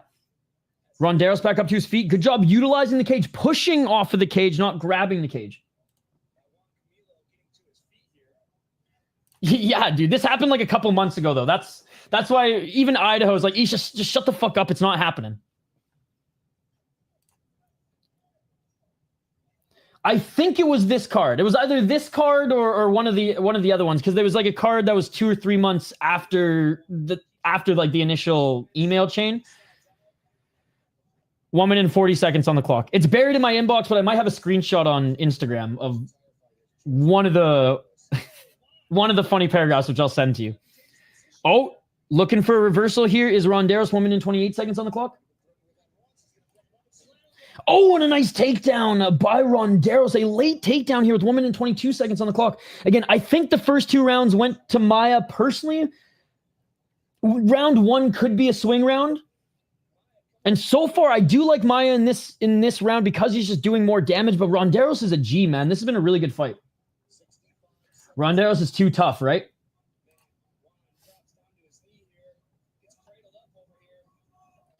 Hey, City, Ilya has a better resume than Connor now. Dude, yeah, dude. I thought as soon as Ilya beat Max Holloway, he's better than Connor now. His resume is absolutely incredible because, you know, Aldo, Alvarez, those are 2 big names that I think are amazing. But yeah, Ilya is definitely skyrocketing his way to one of the greatest of all time. But I've never been a Connor fan, so like I'm the wrong person to be the soundboard on that. I think I'm the only hardcore MMA fan who like actually didn't watch MMA that much during his era because I don't know why. Because he kept taking out my boys. Alvarez, Aldo. Goddamn. 9 seconds on the clock. It was just honestly that era, like the post-Rousey era and the start of the Connor era, I was a university student who was super into hockey and was chasing girls, studying, and I worked in hockey radio at the time. So I was a casual back then. And it's ironically when Connor kind of started to phase out where I got back into mixed martial arts, and that's when Ryzen really started to boom. Yeah, I don't know if they're still friends. I wouldn't call that relationship friendship, but they definitely have a relationship. And it is all over, ladies and gentlemen. That was a fun fight. Yeah, even the commentary, which, by the way, shout out to the Tuff-N-Uff commentary. They're awesome. They're doing a great job on the prelims. They did a good job. On the main card, they've been doing an excellent job. I mean, as much as I love Fury FC, men, and they have capable commentators, I swear they think they're doing a podcast because they literally don't even talk about the fight. He pulled out his mouth guard and threw it.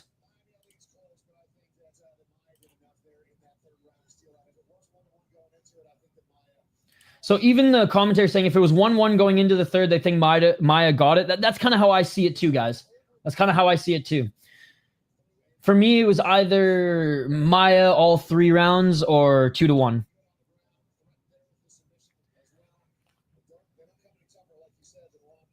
Oh, man. Both of their families in the crowd. We got the Colombian family, the Mexico family. They're both already yelling. All right, here we go. Official decision.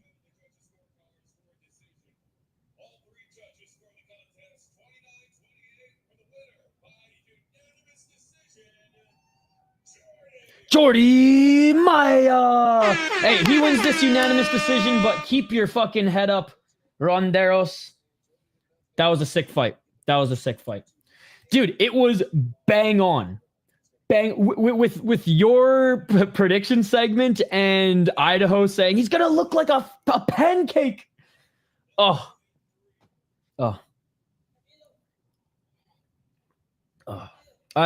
mean, man, Ilya is just special. He's so special. Because no one put Charlie Olives out like that. No one put Holloway out like that.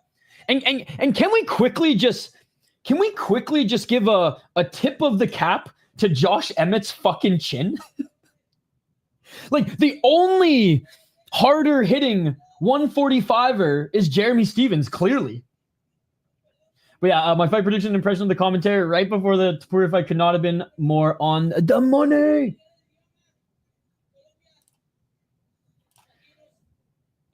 I'm telling you, if that ever happens, I'm putting my house on Hank the Tank as the underdog.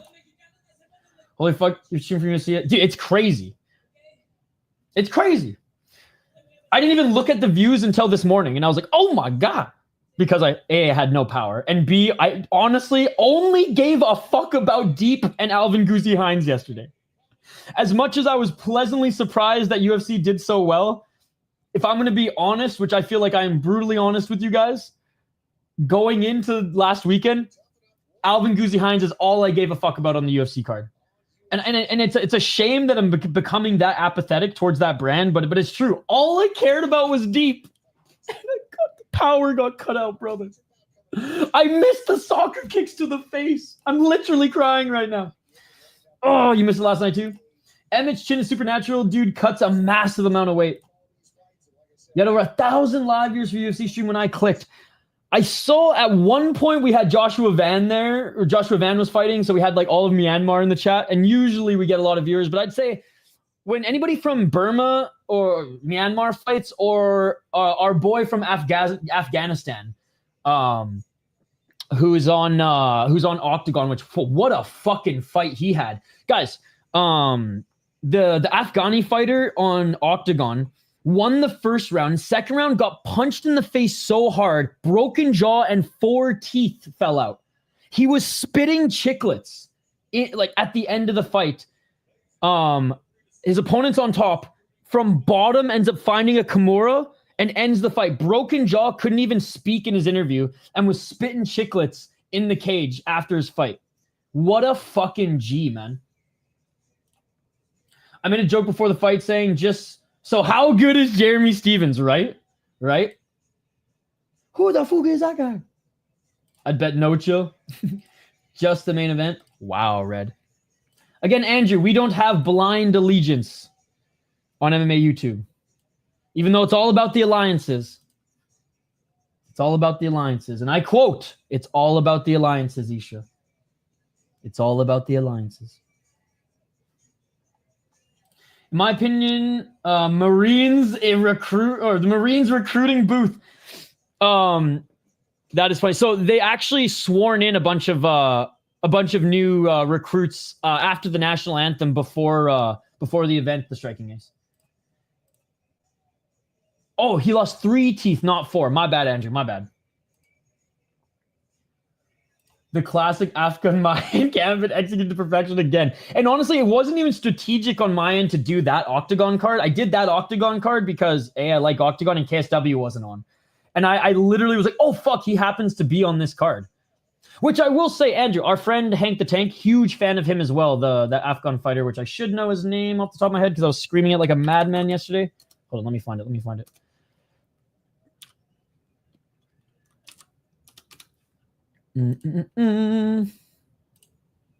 One sec. Oh, here we go. Dante Schiro's coming out. Okay, I guess that fight wasn't canceled. Striking Ace. I'm sure Big Red is also a cult follower of Dante Schiro as well. Yo, by the way, Big Red and the Striking Ace. I don't know if you guys have interacted too much in the chat. You two are some of the most hardcore, like, regional, historical, MMA knowledgeable guys in our chat. So I feel like if there's anybody else who's as much of a fan as Dante Schiro than the Striking Ace, it has to be like Big Red. Damn, Ring Card Girl has a cannon arm. She's blasting that shit into the crowd. Yo, what's up, Claudia? Good to see you. Did he fight for Contender Series? I don't think he did. We'll see. Anyways, Dante Schiro against Ray Cooper III. I like Schiro because he reminds me of Bellator. Oh, I miss Bellator, man. That's right, I said it. I miss Bellator. Wahid Nazan, bro. This guy is a fucking legend, man. You know what's crazy? So he was actually the face of this Afghan fight league before the Taliban took over government again. And the Taliban actually nixed the league, right? So he moved to Germany to continue training mixed martial arts as also an influencer on Instagram in the fight world. And he's continuing to win and put on great performances, which is really cool to see. But yeah, man, this was an insane performance against this prospect. And then his first fight in Octagon as well. Lost the first round brutally. Started to come back in the second round and won the third round to win the split decision. It was he's just a fun fighter and a cool story to support. Or a cool story there and a fun fighter to support in Wahid Nazan, the Stone Eater. See you later, Andrew. Yes, he's so lucky Quan Won Ill's not in the UFC, because if Quan Won Ill was in the UFC, he could lose 3 in a row and he'd still be a bigger star. But yes, indeed. The promotion told me not to swear on the mic, but I don't give a fuck. Pretty boy never die, motherfucker. Doubt me now. Oh, I'm getting goosebumps just thinking about it. Shotri, free him from jail, you fuck. Free him from Shotri jail, you fuck. Anyways. All the one championship spies in my chat have unsubscribed. All right, let's get to the next one, guys. Dude, I know, and I don't know if he's training. I don't know if they cut him. I don't know if he's retired from mixed martial arts. Shane, I will ask the Rise in Discord today about your boy. Because he hasn't fought in 2 years. Dante Schiro, 11-5 as a pro. 3-2 in his last 5 fights on a 2-fight win streak. 4 KO TKOs, 5 submissions, 2 decisions. Shane, you'd think he'd be on a freaking Pancrase or Deep card at some point. 1-3 in Bellator, 4-0 in LFA. And speaking of one championship, he went 0-1 in one championship as well. Beat AJ Fletcher in his last fight, which was a good fight. Honestly, should have done better against Austin Jones. Lost to Naaman Gracie. Lost to Luka Postlet, which that one hurt. But beat Scotty Hale. And had a very close fight against Logan Storley, which is super respectable. Was the cage aggression champion, where he beat an unk. That is Victor Moreno. Ray Cooper III, I mean, despite him being 1-4 in his last 5 fights, a very admirable and respectable MMA career. He's looking for the comeback. He's looking absolutely yoked, by the way, right now in Tuff-N-Uff. 16 KO TKOs, 7 submissions, 2 decisions. Went 12-6-1 in the PFL, 4-0 in X1, 3-1 in Gladiator Challenge, and 2-1 in Destiny Mixed Martial Arts.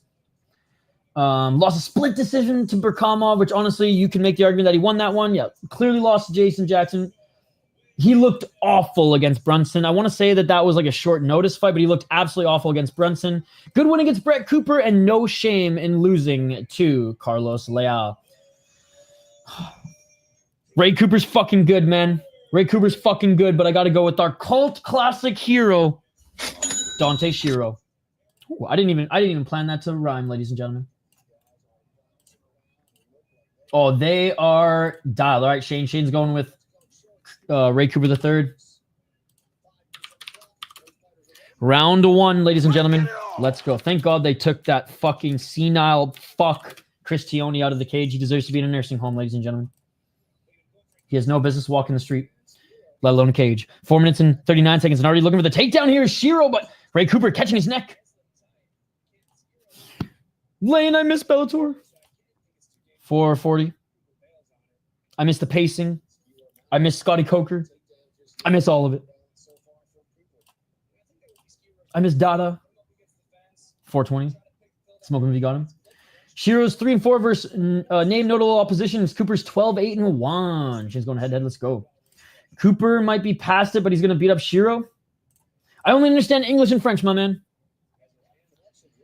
Oh, and a nice takedown by Schiro, man. And he's trapped that right arm of Cooper III as well. Shiro's looking for the takedown, or looking for the back take. Shiro's shorts, very, very nice. Very Charles Oliveira-esque. Back up to their feet. Still that right hook in for Schiro. Shiro's looking for the trip takedown or try to get the back of Cooper III.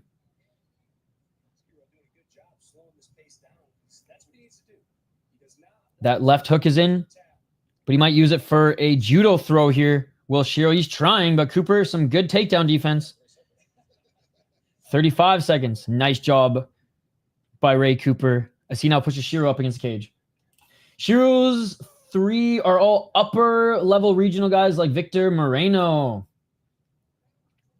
322 and Schiro is getting ready for the guillotine. He almost got the hooks in to drop there, but he does have the neck. 310 and they separate. Back to center. I just remember Steggy's even talking about Dante for like the last couple months. Oh, Schiro cracked him.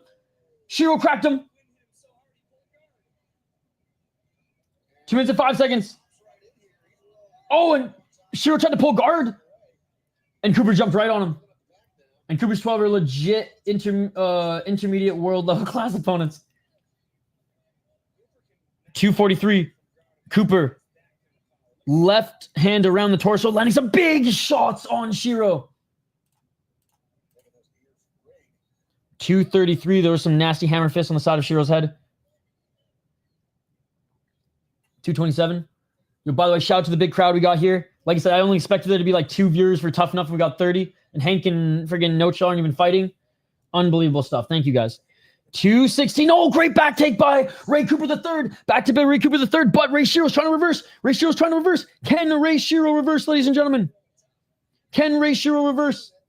He almost did. Now Ray Shiro's in the guard of Cooper III. Shiro's a dog. Oh, big left elbows by Ray Shiro. Or Dante Schiro. I said Ray Shiro. Jeez. Ray Shiro was a former NHL general manager who passed away recently. Rest in peace. 145. And Schiro in the top position. Just over 90 seconds here. 90 seconds remaining. Oh, big left elbow by Schiro. 1 minute 30 seconds. Right hand by Schiro.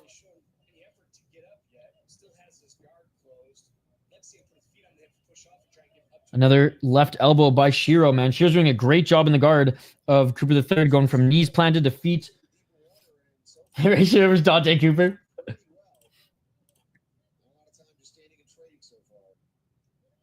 104.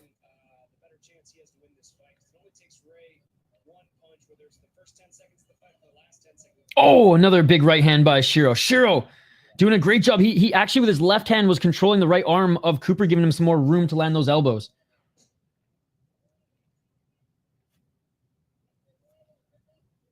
.42 seconds. Oh, nice up kick there by Cooper. Cooper even landing a nice elbow as Schiro tries to readjust here in the guard. 32 seconds left. Good first round by Schiro, who's won back the round, ladies and gentlemen. 22 seconds remaining.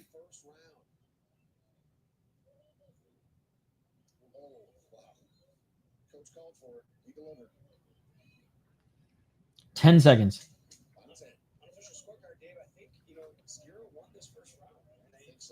Oh, big right elbow by Schiro. Big right elbow by Schiro. Exclamation point to end out the round. What a round by Dante Schiro. He's up 1-0. Yeah, a little grappling match turned ground and pound, ladies and gentlemen.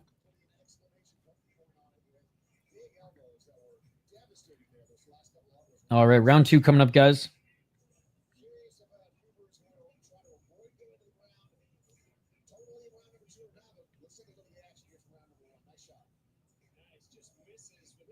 All right, guys, round 2. Sean and Chris are so professional. Class act. Dude, they're awesome.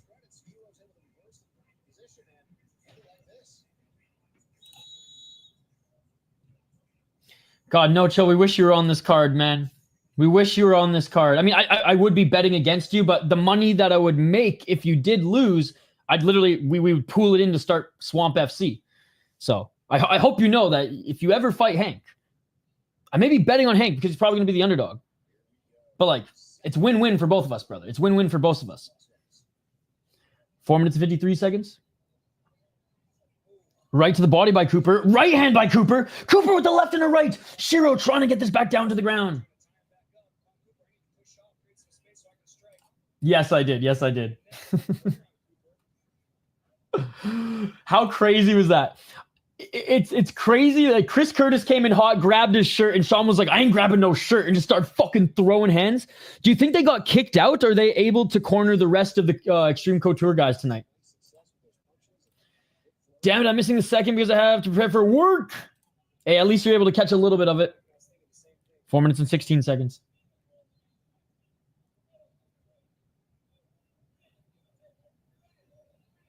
Because there's still some Extreme Couture guys on the card.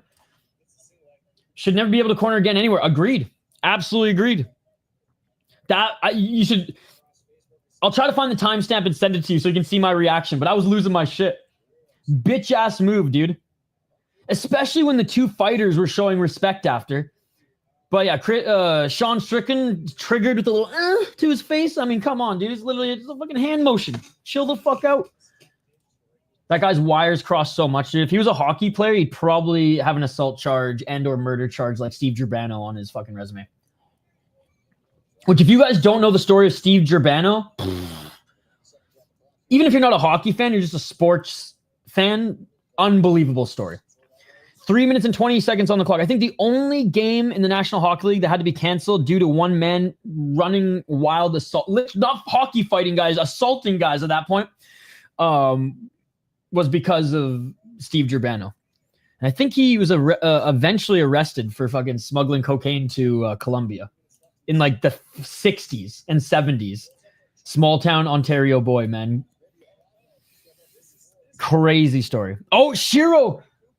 Schiro looking for the triangle. Schiro, as Cooper was actually landing some big shots to him in the guard. Schiro able to grab a triangle. 2 minutes and 40 seconds. Elbows from Schiro as he holds Ray Cooper in the triangle. This might be a TKO from freaking triangle hold / shots from the bottom. Schiro now looking for, he abandons the triangle to go for a heel hook. Honestly, I don't agree with that decision. I think he should have just kept the triangle because he now is transferred to a heel hook and he might have given up position. It's so late in his career, so whatever, but Ray should move down in weight. Oh, and now Schiro taking the back. Dante Schiro out grappling Ray Cooper III. Yeah, you know, like 2 or 3 fights ago, I feel like he should have done that. Oh, ground and pound now. Schiro covering up his Cooper. Cooper trying to get back up to his feet, but Schiro landing some good ground and pound. He's got 2 minutes left to work. Oh, Schiro, more shots to the side of the head. Oh, elbows now. Schiro continues to land shots to the side of the head. Schiro now trying to snatch that neck. Softening up. Cooper right now landing shots to the side of the head. Some muffin shots. I mean, it looks like Alex Semin in his first hockey fight, but it is what it is. No chill. How stoked are you for Wahid Nazan, dude? That fight yesterday in Octagon was insane. This dude. 115. I love when No Chill and like Striking Ace, and obviously everyone in the chat, but No Chill and Striking Ace watch as much or more regional MMA than I do. So they actually know about some of these motherfuckers that that I talk about. 1 minute on the clock. Schiro doesn't want this to get out, or doesn't want this to go to a third round as he's continuing to land shots to Cooper to try to free up that neck. 48 seconds. Who's another one in the chat? I mean, Big Red, obviously. Who knows more regional? Diego. Diego also in the chat. Oh, he might have got it. Schiro, nice little slick movement. I don't think it's under the chin just yet, but there's 29 seconds, so he's squeezing. Yeah, he's only 32, but in fight years, he's like 42. This was the guy people were losing their shit over, that one Octagon stream. I always forget his name. Yes. Nazan. He had an unbelievable win yesterday, Striking Ace. Oh, elbows to the side of Cooper's head. Shiro's done everything but finish this man. He may need to call John Jones in to finish the job. Anyways, round 3 coming up. Damn, now I'm making Hank the Tank level jokes. I'm sorry, guys.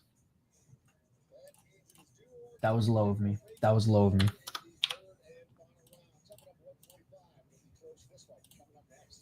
All right. 3rd round. I mean, that's a 10-8 round for Schiro. Fuck yeah. I knew you knew who he was. Did you catch the fight yesterday by any chance? Dude, he won the 1st round handedly. 2nd round, got fucking one punch so hard, his jaw dislocated or broke. And from the bottom, like seeing the heavens, was able to somehow get a Kimura from his back. They couldn't even interview him because his jaw was hanging down. He couldn't speak, and he was spitting out teeth. It was insane. I need to catch up on Octagon. I know it was a say. Yeah, I would say it wasn't as good as UFC, but Octagon like reached my level of expectation. UFC was like miles above my expectation of how good the card would be yesterday. I think Cooper's only chance is if Schiro gasses in the 3rd, or he just lands a Hail Mary punch. It's crazy. Like Ray Cooper is in some of the best shape that I've seen him in. If he does fight again, I think, yeah, drop to 155 would be probably the best for him. Because he looks like a 155er, let's be honest. And he would be knocking out 155ers left, right, and center. Assuming his weight cut, goes okay. Round 3, ladies and gentlemen. 2017 Dontinator. I shared it in the chat earlier, but I have it saved right here, guys. I can't wait to continue watching this. I'm about 20 minutes in. Oh, nice right hand by Cooper. Go check out No Chill's heavyweight prospect video. It's 3.5 hours long. There's no excuse if you guys need something to listen to while you go for a run or workout or phase out your crazy uncle if you're having Sunday family dinner. Like, just listen to No Chill MMA, ladies and gentlemen. 420 on the clock and race. Shiro's looking for, Cooper's looking for a choke now. Straight up bulldog choke. What is this, the schoolyard? What is this, the schoolyard? Freaking bulldog choking Schiro. He's going, and he gets out of this one and takes the back of Ray Cooper the third. 4 minutes on the clock. I'd smoke him if I got him, but I ran out of rolling papers last night, ladies and gentlemen. And I no longer live 5 minutes away from a quick trip. Oh, big right hands up by Schiro. Schiro with the left. More shots by Schiro as he continues to control the back of Cooper. What were the odds in this one, guys? Cooper must have been the favorite. Dante is doing everything he had to do to win this fight. Played possum a little bit. 3:23. Looking for the straight up backpack take now. Backpack again by Schiro. It is worthy of this, ladies and gentlemen. Yeah! Schiro going full backpack right now. Like I said, in that second round, he did everything but finish Ray Cooper the third. Oh, back mount. Back mount elbows to the side of the head. Nasty shots to the back of the head, man. Cooper not advancing position, just covering up. Cooper needs a father-son Kamehameha to win this. Damn, dude. Oh, Schiro with big shots. Dude, the ref's going to end this. And it is all over. Dante Schiro gets it done, ladies and gentlemen. Dante Schiro gets it done. Let's go. Let's go. I can't believe it. The cult classic hero. The hero whose name is Schiro, baby. TKO in the third round. Let's fucking go. And I think that this is UFC's looking for a fight is tonight because Sean Shelby and Dana White are in the audience, ladies and gentlemen. He fucking did it even when I doubted him. Great job by Schiro. Many, including me, thought this was going to be Cooper rebound. Dude, even the striking ace, who's Shiro's biggest fan. Unbelievable. Schiro, sorry, I've been pronouncing his name wrong, but I don't give a fuck. Yo, we got to get Dante on the podcast. We got to get Dante on the podcast. Biggest win of his career by a massive margin. Yo, we're getting Dante Schiro on the podcast, and I'll actually pronounce his name right. I'm reaching out to him on Instagram right now, dude. I bet he's got an Instagram account.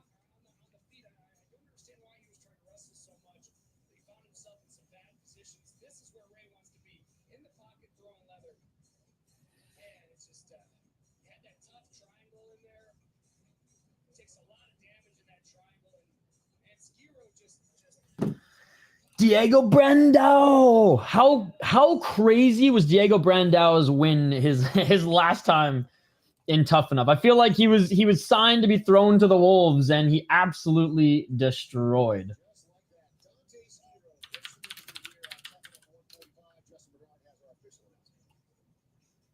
Guys, this was Diego Brandão's last fight in Tuff-N-Uff.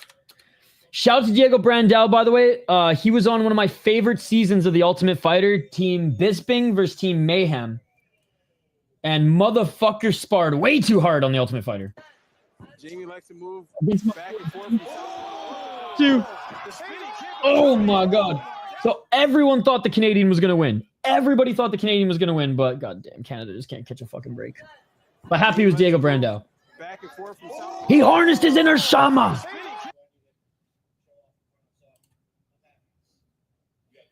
Do I think he wins? I hope he wins, but his opponent is a very good prospect. It was fucking insane. Brandão took a 10-fold pay cut to leave ACA and get to get his life together. Yeah. And it sucks because, you know, when ACA signs Brazilians, they're literally throwing them to the dogs, right?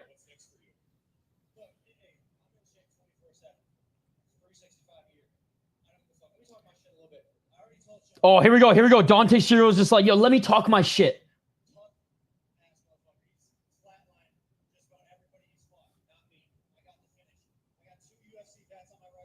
He says he's got 2 UFC vets on his resume. He just beat a hard-hitting guy.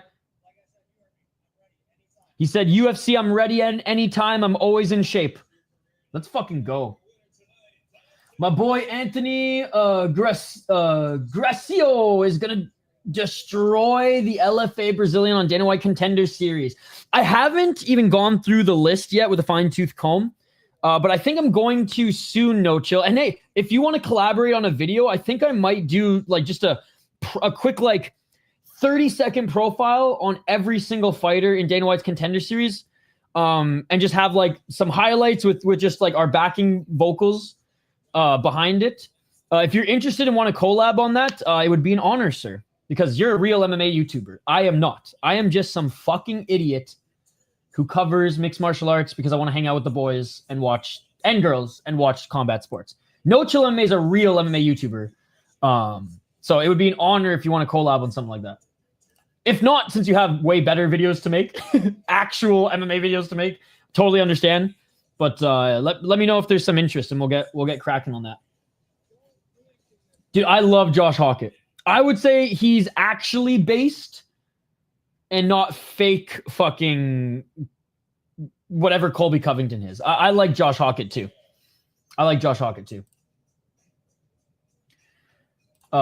With this victory, he returns to the UFC. I met him in Manos and in Fortaleza in Brazil. No way. That is so cool. Beat on for me. I make songs about Andrew B beating up Hank. I don't think I'm too focused on MMA. Oh, but you guys are best friends, though. You guys are best friends. All right, cool. Well, I will get all the highlights together, and the order, and then maybe let's just like jump on a recording sometime, and each of us just give like, okay, we'll take these fighters each. And we'll just literally give like a 30-second blurb on them. We'll record all the audio, and I'll fucking throw that shit together. Dude, please do. Are you on Twitter or Instagram?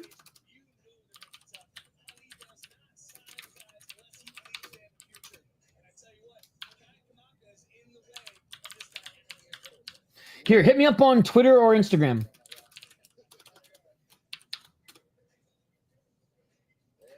Who won, Camilo or the other guy? I don't know who Camilo is, ladies and gentlemen. I don't know who Camilo is. So I don't know. Dude, I'm fucking stoked. I knew you, of all people, would be excited for a video like that. Striking Ace, have a great day at work, man. Glad you got to watch that. Honestly, watching that fight with you and seeing Dante get the win made my fucking day, ladies and gentlemen. Oh, he lost. He lost a close fight, but he lost a decision.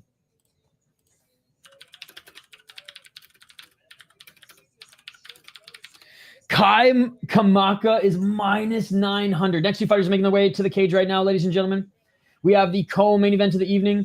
We have Sitik Muduev, who apparently just signed with Ali Abdelaziz, the fucking snake who somehow is still allowed to live in the States, yet a bunch of other people who have constitutional rights to live here are getting kicked out. But anyways, fucking Ali Abdelaziz. Apparently he just signed Muduev. 11-5 as a pro, 2-3 in his last 5 fights.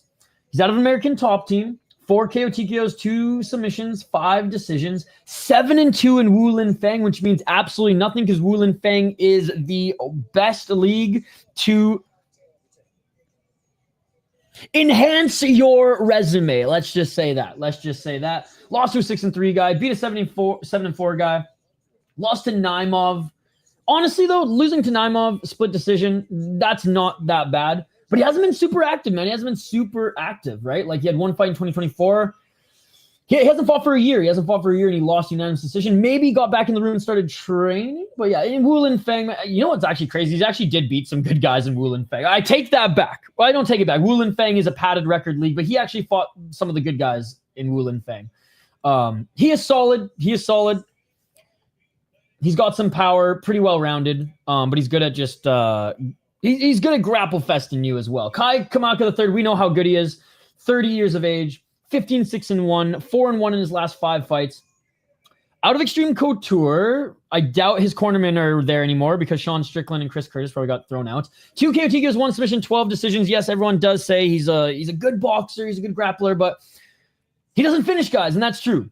He can dismantle you in all areas, but he does everything but finish guys for the most part. 6-1 in Bellator, 1-2-1 in the UFC, 2-1 in PFL, 1-0 in LFA. He's fought everywhere in North America. Great win against Joshua Weems in his last fight.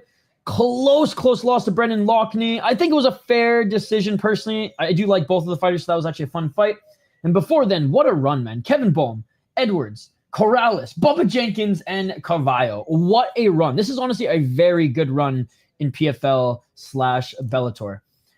Muduev, I don't care if you're an Ali guy. Kai Kamaka III is going to win. And fuck Chris Tioni. Get this man out of the cage. Get this man in a nursing home. He is not... The public is not safe. The public is not safe. This man needs to be locked up in a nursing home. Or locked up in Chautry jail, to be perfectly honest. If there's any person on this planet who's deserving to be locked in Chautry jail, it's fucking Chris Tioni. This absolute walking menace. I mean, honestly, he should have murder charges he should have murder charges. He's that much of a menace. 4 minutes and 20 seconds on the clock. Hey, he looked awesome, man. He had a really good fight. I thought it was 2-1. I thought it was 1-1 going in the third. I don't give a fuck if the decision is rigged. I don't give a fuck if the decision's rigged! The vitriol in his voice always gets me. Nice overhand left by Muduev. Kai Kamaka. Body kick. Another kick by Kai Kamaka. Eats a low kick. 3 minutes and 58 seconds. Tuan Claxon out-wrestled him, so I expect Kai to try and do the same. Hey, thank you, buddy. I'll check it out here in a sec. Do you send it on Instagram?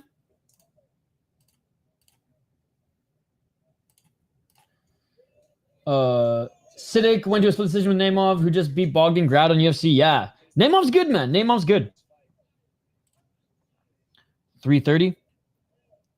1-2 by Muduev. He's big, man, too. Muduev for 145. Oh, Muduev missing with the left. 317. Oh, nice step back left by Kamaka. Kamaka does have a good chin, though. Body kick by Kamaka. Nice counter left by Kamaka. Muduev just swinging for the fences, man. He's looking for that knockout. Yo, Chris Cushman, I was meaning to ask, do you know why UWC was canceled today? This is the second time UWC has been canceled in the last 12 months. Like 2 shows completely canceled. And apparently had nothing to do with the UFC PI catching on fire. 2 minutes 47 seconds, which apparently some wiring in the sauna shorted out. Looking for the takedown is Muduev. Kai Kamaka. Nice defense, but gets that leg pulled out from under him. This is why he's a Ali guy. He's a crotch sniffer. Muduev sniffing crotch right now. Nice body lock as Kamaka tries to get back up to his feet. This should be a Hawaii show. Why was Bellator always able to go to Hawaii, but other promotions can't get in? Is Coker just somehow like Hawaii? 2 minutes and 11 seconds. A big hug from the Brandão family. Dude, I've been a fan of Brandão since The Ultimate Fighter season 14, I believe it was. I'm not sure what happened. I saw you tweeted about it. I'll try to find something. All right. I mean, don't overwork yourself. I was just wondering because we're another guy who's very much like dialed to the regional scene, and I didn't have internet for like 15 hours because I didn't have power for like 15 hours. And so I was setting up the streams, and I was like, oh, fuck. It's not there anymore. Oh, nice left hand by Muduev. Another left by Muduev. 1 minute and 33 seconds. Ah, okay. 128. I mean, I probably should have known that, but so is it because leagues can't go to Hawaii? Is there some like commission ban there on mixed martial arts right now? Because I am very much unaware of that. Or is maybe there's just not a market to go there anymore because Max Holloway just ain't a champion anymore? 1 minute on the clock. Kamaka missing with the right uppercut. Low kick by Kamaka. I hate when I was praising the broadcast all night. I hate when they say that. Oh, for a minus 900, he's not doing too. It's like, dude, shut the fuck up. We watch fights, not numbers. And as I say that, 40 seconds on the clock. Nice step back left by Muduev. Like, there's straight up people in my live chat who don't even watch the fights. Not this live chat, but on like UFC chats who are only watching live numbers. It's so fucked up. And I'm not talking fight stats. I'm talking betting odds. Low kick by Muduev. I would assume commission expenses and taxes, but that's just a guess. Ah, okay. So there's not like commission banning certain areas to give the okay for fights. Nice low kick by Muduev. Definitely probably an expense thing. You know what's crazy though is remember back in the day, like Rumble on the Rock and shit, like Hawaii used to be one of the more lenient mixed martial arts states. Or mixed martial arts, state mixed martial art commissions. That's what I'm trying to say. Spit it out, you should. So it's interesting now that they've tightened things up. I do know that like Hawaii's been hit with a lot of shit the last few years. So maybe that also plays into a part. But now I'm just very curious. Now I'm going to start doing some digging. All right, round 2 coming up, guys, and pretty even round, to be honest. How are you guys scoring this one? Pretty even round, in my opinion.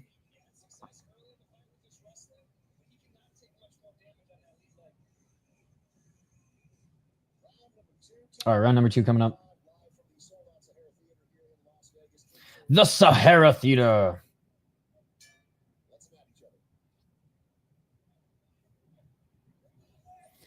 .455 on the clock as we start this second round. Muduev doing a good job of keeping Kamaka on the back foot. Oh, big straight left by Muduev. Kamaka's got a hell of a chin, man. He's freaking head bounced back on that one. Oh, thank you. Yeah, feel free to send me a DM if you haven't already. I'll check it. Or just tag me in it. Oh, I see, Gabe. Thank you.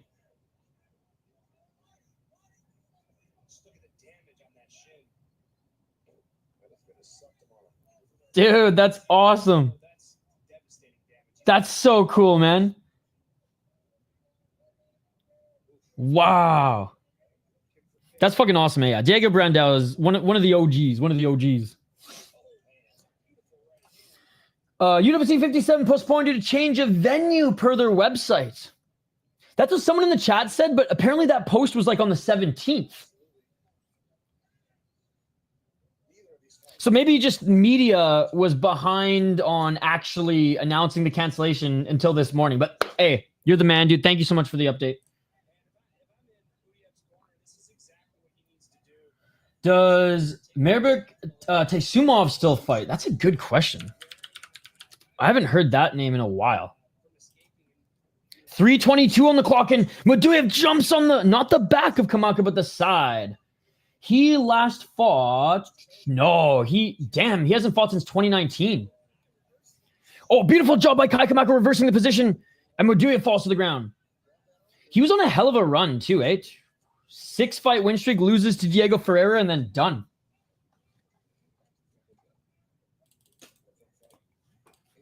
That's a name I haven't heard in a while, dude. This is why No Chill MMA is so much more hardcore than you guys would know if you just hang out with him in his streams. No offense, No Chill.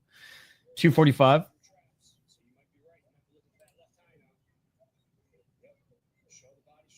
Oh, nice left by Muduev.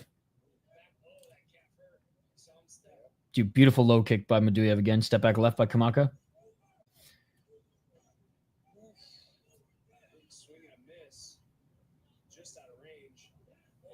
2 minutes and 22 seconds. So I just read an article. I've been scanning an article quickly here on screen, No Chill. And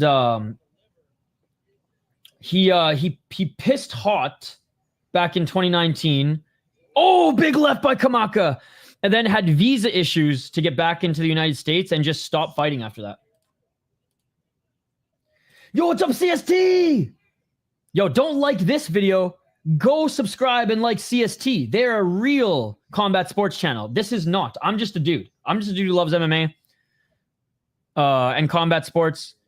You guys should just honestly unsubscribe to my channel and go to CST because they're way better. 1 minute and 41 seconds. How's it going, Phil?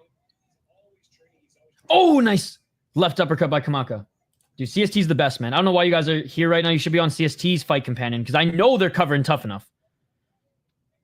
They are way more hardcore than me. They got actual staff of people who cover the sport. So please go support them. 1 minute and 19 seconds. Dude, I did. Yes, I just replied to you on Instagram. Yeah, it's still on their website right now. No one probably realized until today. Parker Porter interview coming. See, like I said, guys, they are a real channel. Please go show them support.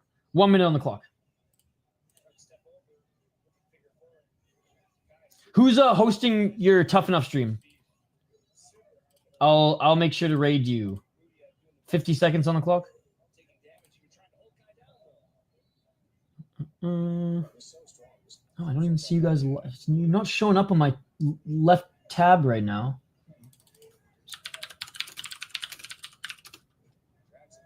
Nice takedown by Muduev. Okay, they're not streaming right now. My bad. But you should go check them out anyways. Yo, what the fuck? Why aren't you streaming Tuff-N-Uff?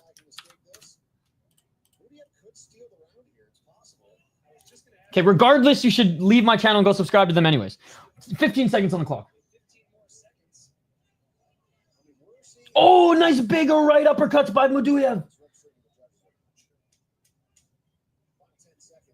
Final. They've been crushing with their streams lately, dude. Right uppercut by Muduev.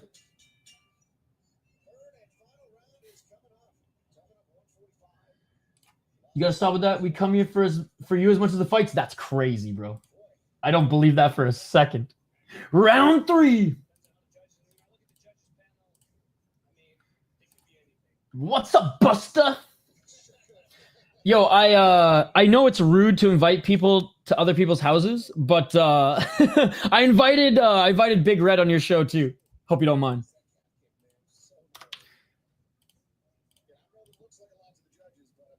Oh, looking at some of the highlights here. Nice left by Kamaka. Ayo, yo, CST. No Chill just had a really good video that came out too. So I literally just closed the tab, No Chill. My bad. All right, third round coming up. Dude, I honestly have this one apiece. I got this one apiece. Skate, let me know when you're stream. Or I don't know if you set up the stream yet. I guess I didn't tell you what time we're gonna start, but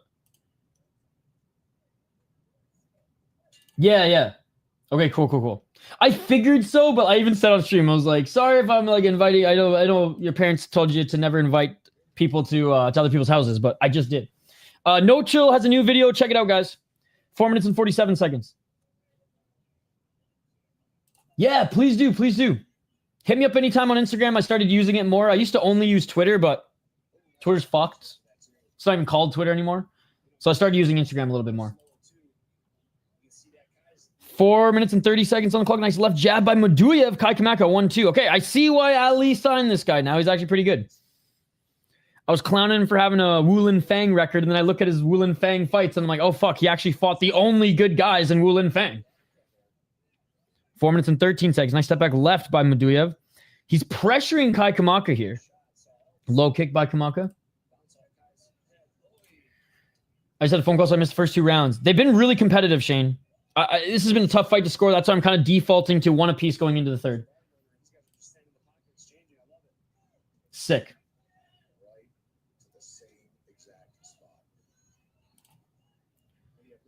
3 minutes and 47 seconds. Nocho, what's your IG? Drop it for CST. 431. Nice to left by Muduev. You don't want to follow me on Instagram. 1-2 by Kamaka. Yes, he did, Shane. TKO. Plus 600. That's crazy that he was that much of an underdog. Again, I never watched any of his fights. But I feel like if anybody watched some of his fights, they probably would have been like, Kamaka is good, but 310. Again, the boxing odds and mixed martial arts, I just don't have time for. 301. Nice right uppercut by Kamaka. Oh, big knee by Muduev. Dude, Kamaka's got a fucking chin, man. There's another right uppercut by Muduev. Phil, what was your favorite card this weekend outside of the UFC? Because I feel like everyone's just going to default to UFC. What was your favorite card this weekend out of like Octagon, Deep, the Cage Warriors cards, One Friday Fights? One Friday Fights always delivers, but I feel like maybe I'm just biased because I fucking love Sexan, but regions are probably where people make the most money. True. 2 minutes and 25 seconds. True. I mean, I had a friend who said he made most of his money on BKFC and he didn't even watch the fighters fight. The only tape he'd watch was the weigh-ins. Hey, let's go. Let's go. Deep. King James saying Deep. I missed all of Deep. Most of Deep. But from what I saw, it was an awesome card. 202. Looking for the takedown. Here's Muduev. Good takedown defense by Kamaka. Muduev's just desperately looking for a second leg to pull off of the cage, and he does. Probably the UFC card. Outside the UFC. Outside the UFC. Because no one cares about the UFC, man. No one on this channel cares about the UFC. You're on vacation. Nice. Where are you vacationing, if you don't mind me asking? I mean, you don't have to tell us. That's cool, man. I hope you're enjoying your vacation. Again, Phil, the man, the myth, the legend behind CST is doing amazing work, building one of the best MMA media companies. And yeah, I just know you guys are going to blow up soon and be like the one that we all go to. MMA Junkie, MMA Fighting, step aside. The new kids are in town. Vacation at home? Hey, home, a staycation. Week off, nice. 104 on the clock. Desperately looking for some control here on Kamaka, but he gets back up to his feet. Final minute. Honestly, should I barely watch the fights on your streams? I'm just chatting. No, really? That's news to me. But that's pretty cool. 42 seconds. Oh, Kamaka with the takedown.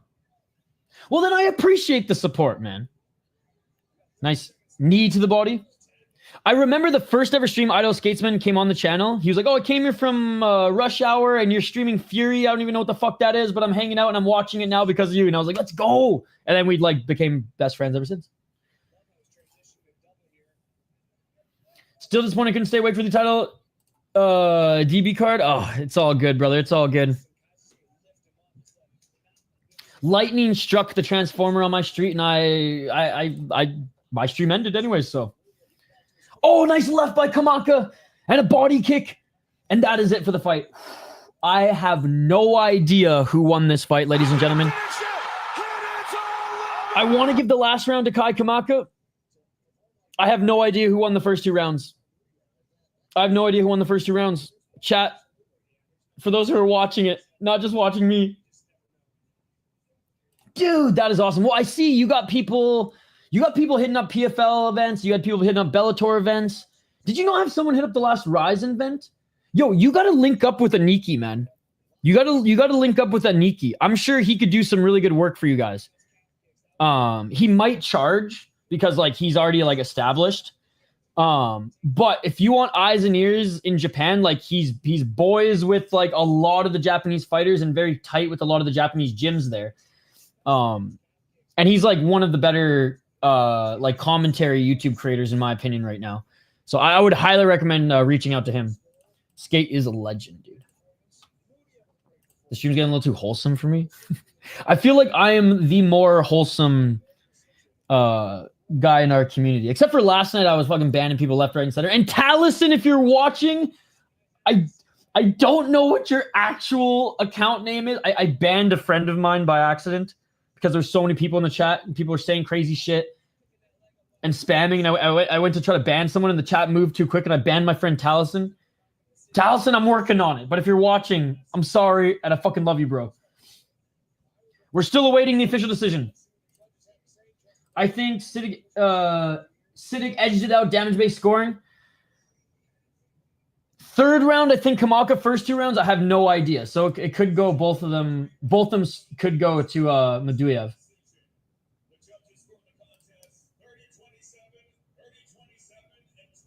2 30-27s?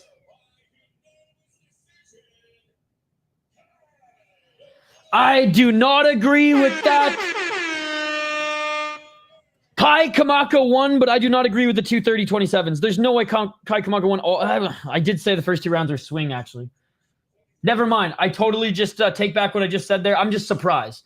That was just unfiltered emotion in word form coming out. Now that I have composed myself, I would have been fine with a split decision going either way, but 2 30-27s. But again, if they're close rounds, and I say they're swing rounds, it means it could go to either guy, and I guess 2 judges had it going to Kai Kamaka. Very good fight. And it's not like Kai Kamaka had a bad performance or anything. It's like, dude, this guy is way better than I thought he was. And like I said, third round is the only round I'm bullish on Kai Kamaka winning based on the damage. Round 1 and 2, I said could be swing, and I guess they swung in Kai Kamaka's favor. Let's go. Definitely not a robbery or anything like that. It was a very close fight, but I'm impressed with this guy, man. I don't agree, but too close to be like robbed. Agreed. We love Kai, friend of the brand. Let's go, bro. What's up? Hey, what is up, dude? Our boy Tone. How's it going today?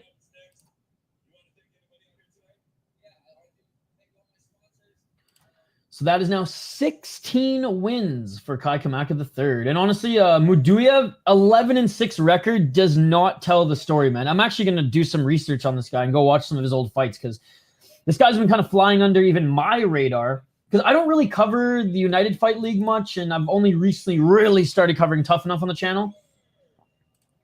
Never done a Wulin Fang stream, so very nice. Dude, I gotta make a poll question right now. I swear, did Chris Curtis and Sean Strickland get kicked out of the building? They should have. You see that? Chris Curtis and Sean Strickland jumped one of the fighters who won and beat their opponent, and beat one of their the guys that they were cornering. Sean Strickland literally threw hands on him too.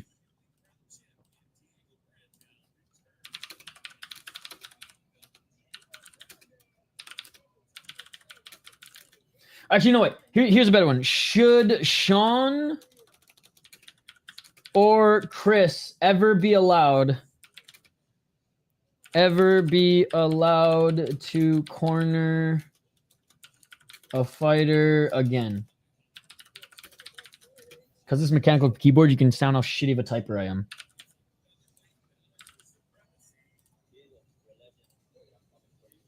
Literally like an hour ago in Tuff-N-Uff. Tuff-N-Uff is the fastest growing regional. It is really good, man. And they're 145 shows in, which is amazing. All right, main event of the evening, ladies and gentlemen, and it's for the 145 strap. Diego Brandão took a huge pay cut, thousands of dollars, to come back from ACA to fight in Las Vegas, and he landed one of the sickest fucking highlights that we've seen on the regional scene in a long, long time, ladies and gentlemen. It was beautiful. I will share it for you guys right now.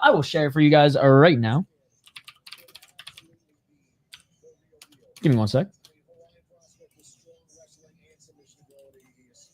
All right. This was, so Diego Brandão, I repeat, ladies and gentlemen, came back from his ACA, where Brazilians are literally thrown there into the fire to be burnt and then eaten by the Dagestanis.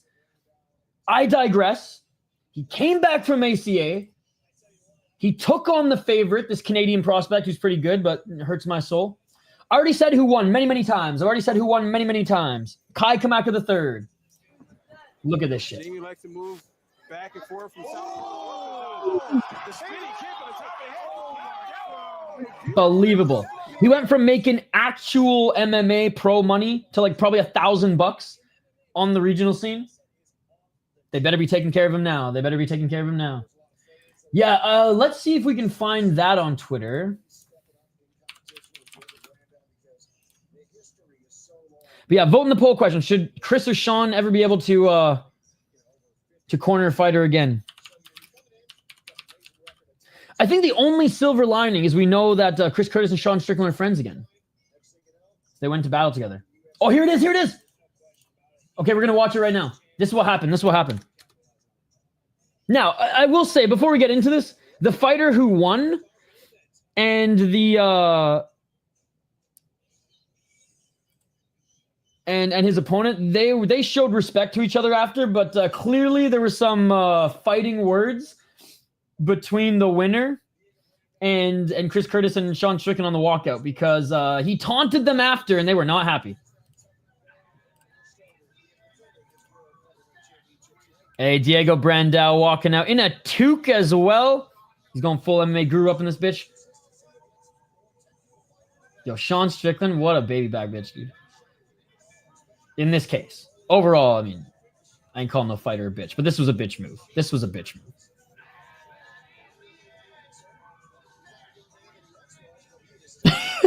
Like, you're gonna let that shit trigger you? Like I said, if Sean Strickland... Oh my god, look how angry he was, bro. Could you imagine if Sean Strickland was a hockey player? He would literally have murder and assault charges on his resume by fucking... going full Marty McSorley on people. Sean and Chris will get away with it. Kawaihae by sub. I'm a fun guy. All right, ladies and gentlemen, let's get to this next one. We have a Kawaihae against Brandão. The legend, the Ultimate Fighter alumni who wanted to beat the piss out of everybody in sparring. Team Bisping, enough, boys. 30-22 as a pro. 3-2 in his last 5 fights. Still out of Jackson and Wink. Still wearing the Shama shorts. 17 KO TKO, 6 submissions, 7 decisions, 6-4 in the UFC, 1-7 in ACA. I told you, man, they just throw them to the goddamn wolves in ACA. I root for every Brazilian in ACA because the cards are always stacked against you. And 1-1 in Rizin. I swear they test the Brazilians, but not the Russians. Anyways. He beat Siraj in the Tuff-N-Uff title fight in his last one. Did win in hardcore MMA, which was nice. Had a loss to Doubtbeck in a Lash Pride. We know how good Doubtbeck is, ladies and gentlemen. But yeah, dude, the ACA run was bad. Don't get me wrong, he should have won in this one, but ACA is a bunch of fucking baby back bitches and do not allow the superior rule set. But like, what else is there to say about Diego Brandão, man? He went to ACA the after the UFC, and most Brazilians go to ACA after the UFC or after their peak end up getting thrown to the fire. But overall in his career, even after UFC, he went back to the regional scene and started kicking ass, man. Kicking ass and having very, very tough fights against good opponents as well. But let's keep going back here. Winner of the Ultimate Fighter against Dennis Bermudez, ladies and gentlemen. He beat Brian Caraway as well, another notable fighter on the season, and he just ripped through the season. First round knockout of the first round knockout of the first round knockout, and then a first round armbar on Bermudez. I will go with the Unk. I will go with Brandão. The cards are stacked against him last time and he was able to prevail. The cards may be stacked against him this time against this young Hawaiian beast of a prospect who's 10-2 as a pro, 4-1 in his last 5. Out of Extreme Couture, 2 KO TKO, 6 submissions, 2 decisions. Lost twice. His only losses have been on Contender Series, which is absolutely insane. But since his last loss on Contender Series, getting wheel kicked in the motherfucking face, went back to the regional scene, but a 6-0 guy, 9-2, 6-1, 15-6. And honestly, if he beats Diego Brandão right now, if he wins the title in front of Sean Shelby, in front of Dana White, because they're both here for Dana White's looking for a fight, I believe. He's po-tiny. He'll probably get the UFC contract. Yeah, Idaho, I will. I just retweeted it.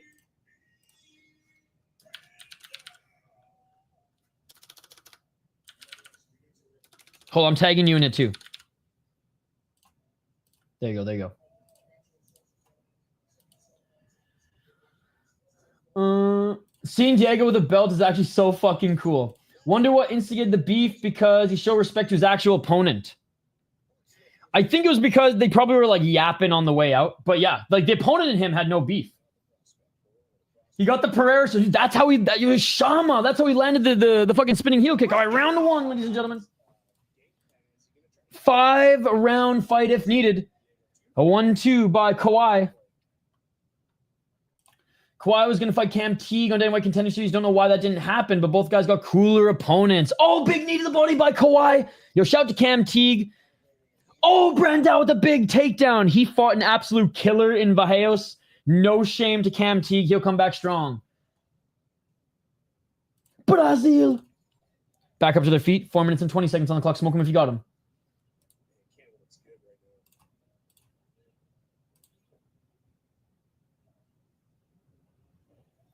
4 minutes and 16 seconds. Oh, nice oblique kick by Brandão. Nice takedown by Kawaihae. Kawaihae looking to get his back, but you can't take the back of a Brazilian that easily, ladies and gentlemen. Diego Brandão is now in Unk Aldo status, ladies and gentlemen. Because casuals would think that's Jose Aldo right now. Fuck yeah, he did. I'm glad. 3 minutes and 45 seconds. Because Chris Tioni is a fucking senile old man who belongs in a home. That's why. Fuck Chris Tioni, man. 3 minutes and 30 seconds. Oh, body shot by Kawaihae. That hurt Brandão. Chris Tioni. That is the fucking answer, Idaho Skatesman. Fucking Chris Tioni. I hate that man. I hate him so much. I want to fucking smash some shit right now. 3 minutes and 16 seconds on the clock. In a top position by Kawaihae. Kawaihae looking for the arm triangle choke. Doesn't get it, but now he's trying to get into full mount. Half guard. 3 minutes and 7 seconds. Yo, just fire up fight pass. I can't wait to get Chris Tioni on the show to see how long he will stay on while I just verbally fucking tear him to shreds. He's a disgrace to the sport, and he's a disgrace to humanity. Every donation is going to go to putting him into a home. 1 minute and 24 seconds back up to their feet. Great job by Brandão. God, I'm so fired up right now. Come on, Brandão. Let's fucking go. Yes, Chris should be able to corner again, but fuck Sean. 2 minutes and 30 seconds. Overhand right by Brandão. Okay, I need to calm down. Nice right hand by Kawaihae. If this was AM radio, I'd be fired. Idaho Skatesman. Oh, Diego Brandão with a step back left. Kawaihae is pushing him up against the cage. They separate. Nice right jab by Kawaihae. Kawaihae's doing a good job taking away his space, pressuring him outside that center line. And honestly, this cage in Tuff-N-Uff is pretty damn big for a regional cage. And I like that the surface is not that, like, really big padded surface. There's some grit to it here. Literally. Nice 1-2 by Brandão. JK, but then both in the bin. 1 minute 41 seconds. Only the Chris Cushman or the Chris Gray should be able to corner again. High kick attempt by Brandão. Dude, good first round by both these guys. 129. Swing and miss with the left hand by Kawaihae. 122.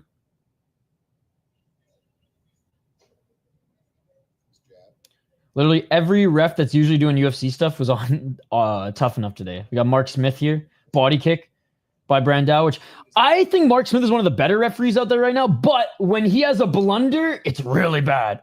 Jared Kennedy. 1 minute on the clock. 30-22 is a crazy record. Who did he fight notable in the UFC again? He fought a lot of guys, man. And he won the Ultimate Fighter as well. Look at this, too. 17 knockouts. This is one of the most notable recent fighters that he fought. He lost, but 40 seconds on the clock.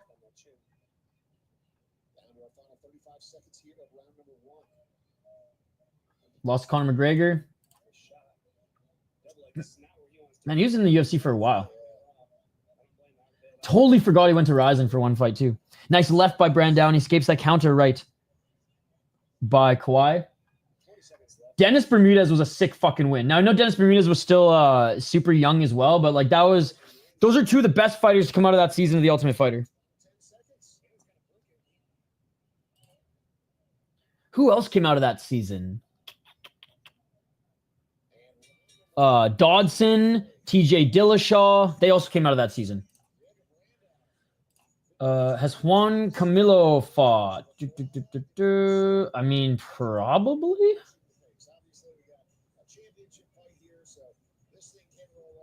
Juancamilo, are you sure he's on this card? Oh, sorry, yes. Ronderos. Yes, he did. Ronderos fought and he lost a decision, but he put up a really good fight.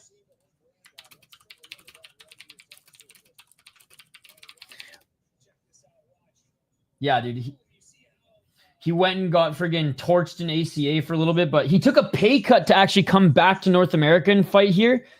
And he's been doing well, so.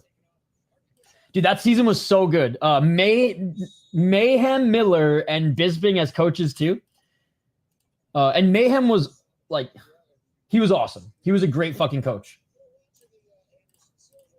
You can definitely tell he like really cared about the fighters, and like that was at the peak of his fame after like Bully Beatdown and shit. And he definitely like was there for the fighters, not to put on a show, right? Round 2, ladies and gentlemen. Oh, Dobson's one of my favorite fighters outside the UFC, and you know he was very good in the UFC as well. Another oblique kick by Brandão. I became a TJ Dillashaw fan like later. Oh, counter right by Kawaihae. But during that season, I was on the Dobson train, man. I think nice 1-2 by Brandão. I think Dillashaw was only like 3-0 or like 4-0 when he got into the Ultimate Fighter. He was very, very new coming out of college wrestling. Nice right hand by Brandão. Dude, Brandau's looking so sharp. Oh, big right hand by Brandão. With all the fights, all the damage, and years of combat sports, man, you'd think that Brandão wouldn't be this fast, wouldn't be this sharp. Oh, nice checking of the leg kick, though, by Kawaihae. That's got to hurt Brandão. Sorry, I know I'm a little bit biased. Oh, big right by Brandão. I'm trying to be as neutral in calling this, but like, how can you not love Uncle Brandão here and want to see him succeed? Oh, another big right hand by Brandão, dude. He's looking like the Wish version of Aldo right now with them low kicks and right hands. Low kick again by Brandão. Oh, Brandão faked with the left and landed the overhand right. Kawaihae with the right jab. I want him to win. Let's go. 331. Right jab by Kawaihae. Overhand right by Brandão. Right hand by Brandão. Yo, serious question, Skate, if you're still in the chat. I got a serious question for you. I need your wisdom and opinion on. 3 seconds on the or 3 minutes on the clock. Low kick by Brandão. Oh, nice right to the body by Brandão, but he left his right arm down in that exchange right after the punch, and he got tagged with the left hand. Yes, I did, Shane. Yes, I did. I picked Uncle Brandão. Can't forget about that legendary Chael versus Vanderlei season. What now? What now? I can't let you get close. That was a great season that a lot of people don't remember because it wasn't televised in North America. It was only on, I think, like, whatever app. Oh, counter right by Kawaihae. I think it was only like on the Fox app or Fox YouTube channel. Even after the Spike days. I don't remember that one being televised in North America. Oh, left by Brandão, a counter left by Kawaihae. 2 minutes on the clock. What now? What now? What notable fighter who's still in the UFC came from that card? Actually, there's two. There's two. Tough quiz for you guys.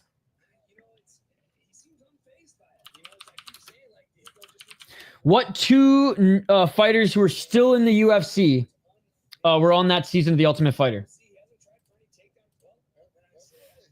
1 minute and 41 seconds. One was a light heavyweight who's now a heavyweight, and one now is a middleweight. 1:30 on the clock. Both Brazilian. Obviously, that whole season was Brazilian. 1:20. I'll give you guys a couple more minutes. One might be a little bit of a deep cut for you. One, you're going to be like, oh, I remember that. 1:08. Big knee to the body on the Brandão. Kawhi with another knee to the body. And Gabby Garcia doesn't count. She only fought in Rizin. She was one of Vanderlei's coaches. 55 seconds. Kawhi might steal back this round with his control time and damage, but honestly, I want to give this round to Brandão as well. Shoulder strike by Kawhi. If it's damage-based scoring, Brandão did more damage this round. Knee to the body by Kawhi, but a minute up against the cage, eating knees and shoulder strikes. I mean, that is going to score you points. Brandão just doesn't even seem bothered. He's just smiling. He's like, whatever, this isn't going to win you the fight, but man, it might, man. Don't you remember ACA? This is how you fucking lost your ACA fights, man. Oh, Brandão with the reversal. That's why he was smiling with the reversal. Now he's in the top position, but he only has 15 seconds left.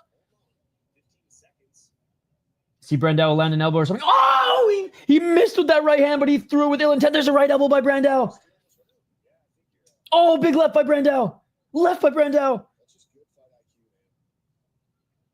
Veteran move getting that takedown late, but man. All right, so the notable fighters end of the second round. Oh, he landed two big shots right at the end of the bell. All right, Brandão won that round. Brandão won that round. Honestly, I think Kawhi's respecting him a little too much. He's being a little too patient, man. He needs just to start throwing. Brandão cut next to his right eye.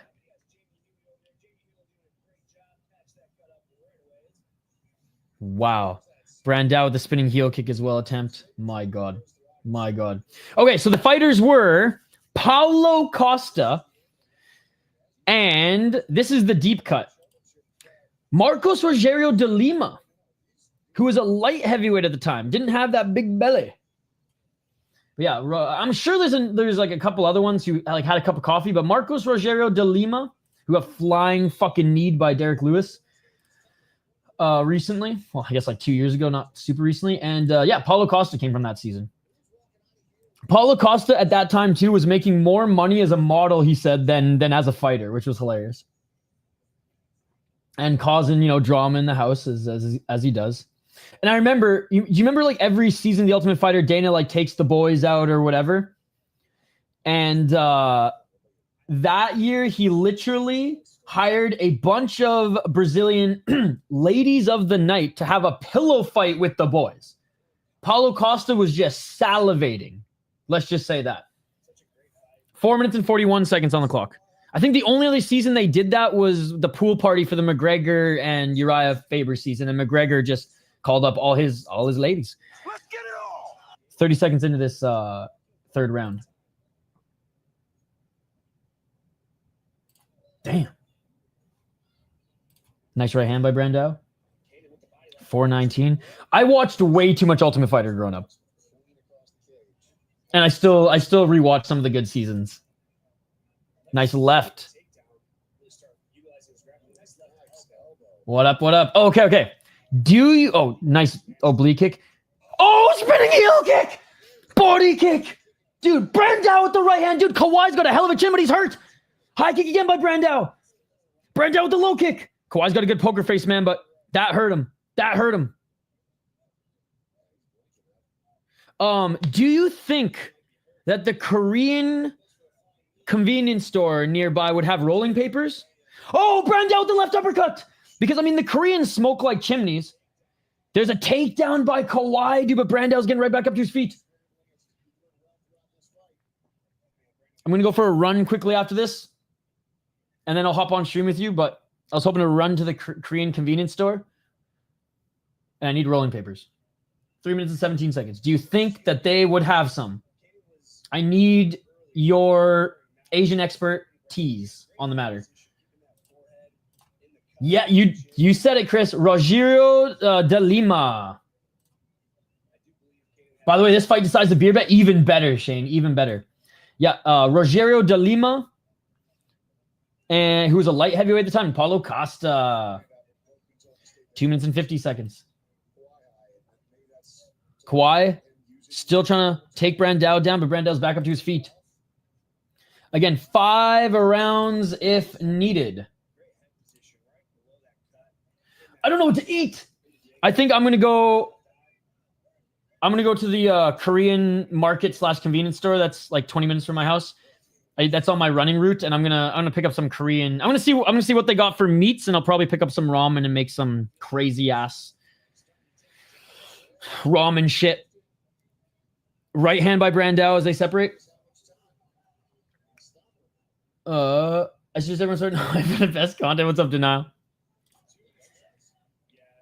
How are you doing, man? How are you doing? And how were you doing yesterday? I was a nervous wreck. I can only imagine how you were feeling, my man. I'm so fucking proud of our boy, though. 1 minute and 51 seconds. Oh shit! Kawhi hurt Brandão. Kawhi with the red uppercut. Brandão now on the back foot. Brandão desperately going for the takedown. Dude, Kawhi is a tough motherfucker because Brandão was beating him every round and handedly in this fight. And now he's looking for the guillotine. Kawhi looking for the guillotine, but Brandão tries to reverse. Brandão's trying to reverse. Brandão reverses and now is looking for the takedown himself. Diego Brandão is a G who said, fuck the gi. I'm going Shama, baby. My dinner is a half a can of beans. 1 minute and 16 seconds. You sound more Minnesotan than I do right now, Shane. Speaking of rolling papers, I just got to spark up this jello jiggle to some Nate Doggy Dog. Sounds good, buddy.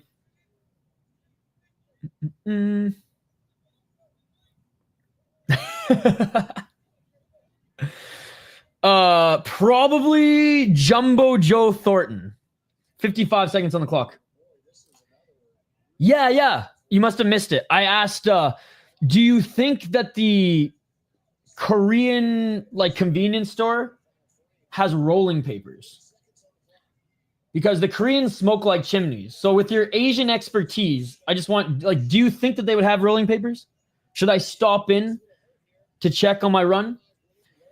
Oh, big left by Brandão. Kawhi with the left hand. Brandão is he slowed down incredibly, but he's still swinging left by Brandão. Another left by Brandão. Kawhi looking for the tie clinch, but I think Kawhi's tired too. Sent from my break early as fuck. How's the rest of the card been? It's been pretty good.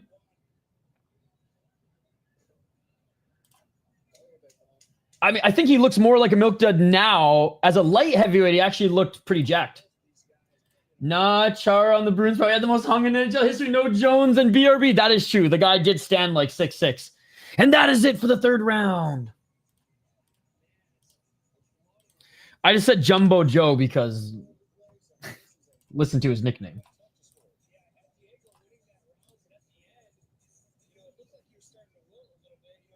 Ooh, we're going to be doing some cycling frog gummies. Nice. Yeah, peasant. I don't think Shane eats much, man. I think Shane eats the most when I'm in town, cooking him Persian food or going out for Japanese food and shit. Or Yum Yum's chicken. We had a baseball tourney in Duluth, but I watched with the boys and lady. I was silent, kept telling the kids to shut up. What a third round, dude.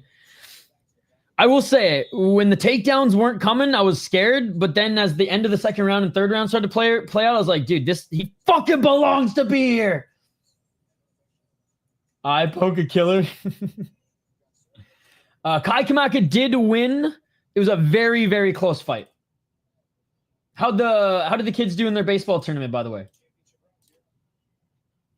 Oh, God, I'm sorry. I was like 5 minutes behind on your sheet. Oh, no worries, no worries. 451.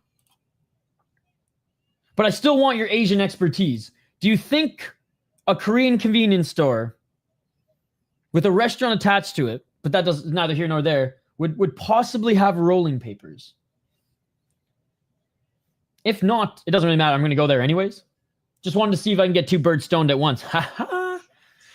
428.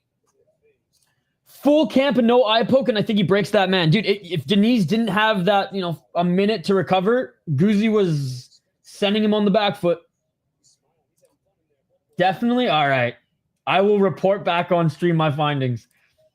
I'm going to go pick up some scallions and whatever fucking meats they have there. 4 minutes on the clock, and Brandão with the 1-2. Dude, Brandão, what the fuck, man? I am never missing a Brandão fight again, assuming he doesn't retire after this. I'm not an Asian expert by any means. I'm trying to find some sexual innuendo. My brain's too fried right now. 3 minutes and 40 seconds. Nice body kick by Brandão. The first thing that came to mind, but you go balls deep in the rice pudding. But that just sounds more gay than anything. 3 minutes and 25 seconds, so I take that back. Innuendo. See? Gay. 3:16.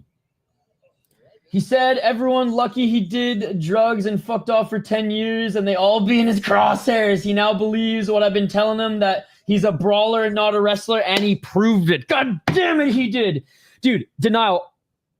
All my buddies in Minnesota were texting me saying, I thought you said he was a wrestler. He should have won the fight. And I said, under superior rules set Japan, he would have won that fight. If that fight was in one championship or Ryzen, he would have won the fight. But I think everyone watching said, lost the first 2 rounds, but that 3rd round was incredible, and it really showed he was meant to be there. Even the MMA guru, who just rips heavyweights in the UFC, gave him props, man. I listened to the guru's post-show. Oh, spinning heel kick again. He hurt him. Knee. Brandão with the left and right to the body. Kawaihae has as good of a chin as Brandão, dude. This is absolutely insane. Oh, big right by Brandão again. Brandão just screamed at him. Brandão just dropped his hand and just gave him a war cry. Just straight up screamed in his face, took a jab, and landed another right hand. Brandão with another spinning heel kick. This is insane. Another spinning heel kick. Kawai's seeing the Tweety Birds. Brandão missing with the right. Oh, shit. Left to the body. Kawai's hurt. Brandão looking for this fucking upwards elbow. Brandão with the knee to the face. He dropped. Kawaihae dropped. Brandão, superior rule set, just kicked him in the stomach. Brandão, hammer fist. Brandão, hammer fist. Kawaihae taking elbows by Brandão. Mark Smith giving Kawaihae as much time as he can to recover, but he's not going to recover. Brandau's going to be champ again. Brandau's going to retain. It is all over. Let's go. Let's fucking go. Let's fucking go. Let's fucking go. Who gives a fuck about the UFC when Tuff-N-Uff is on? Are you tough enough for Tuff-N-Uff? The only thing that would make this card better if Hank's fucking signed the contract, but you know what? I don't even care about that anymore. Damn. And Diego Brandão had no gas left in the tank. He's literally laying on the ground going, oh, man. He's as gassed as I am right there celebrating. Holy fuck. I don't know if I've been that stoked for a win in a long time. And I won the beer bet. Fucking cinema, man. Royval and Van still fight of the weekend. This one's a close second, in my opinion. Maybe not a close second, but it is second. I'm out of breath. I don't even remember punching the chair. I just blacked out there. I don't even know what happened. Think you've only banged 3 Asian chicks in my life? Hopefully a 4th today. Bounce go wow wow.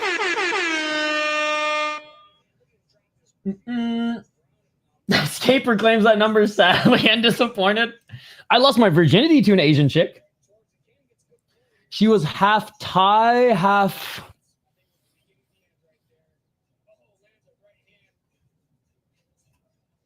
I don't even remember. Somewhere in Central Asia.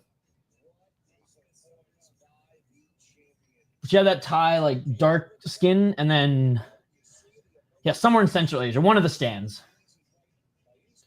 Another main event upset. Van is a beast. Dude, what a fight. What a fight. I'm so happy for him, man. I'm so happy for him. Dude, that run that he had in ACA, or lack of run, where they just threw him to the wolves and let all the fucking Russians just beat him up. This hurt my soul, bro. Oh, Diego Brandão trying to fight someone outside the cage now. Please, please tell me that Sean Strickland is calling him out. Oh, wait. Someone in the audience started talking shit to Brandão, and he had another burst of energy. He wanted to go fight that man. What is with Tuff-N-Uff? Everyone is just too tough for Tuff-N-Uff, dude. Dude, Brandão is literally being held back, and he's like crying and raging right now. Dude, Mark Smith, come on, you're as bad as Tioni right now. What the hell is going on there today? There must be something in the water, dude. Brandão tried to jump over the cage, fucking Khabib style.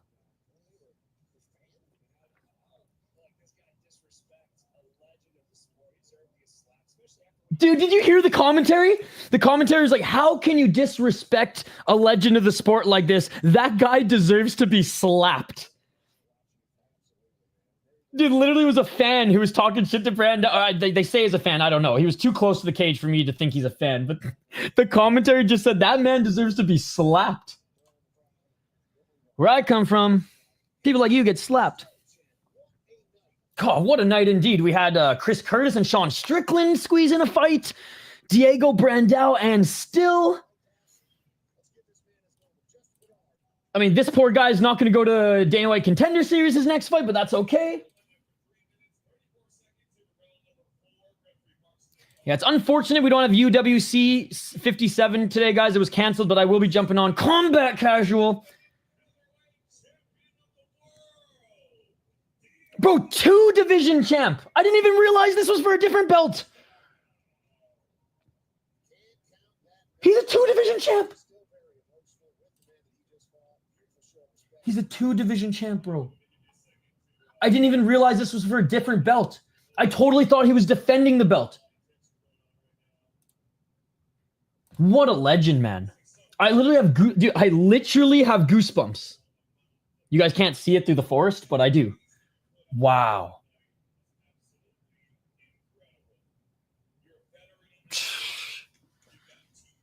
Fucking Wish version of Aldo, man. And I say that with all due respect. Oh, man, I got goosebumps. I mean, maybe you guys can see it through the forest. Nah, you can't. A camera... I refuse to pay for 4K on StreamYard, so you guys can't see it.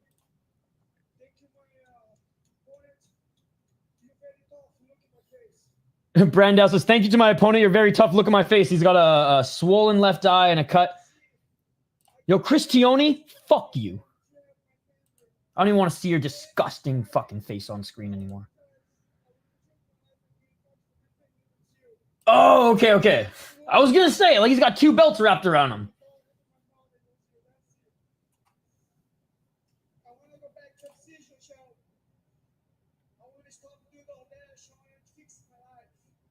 Oh, he says he wants to go back to the UFC. Dude, is Sean Shelby going to re-sign a 38-year-old?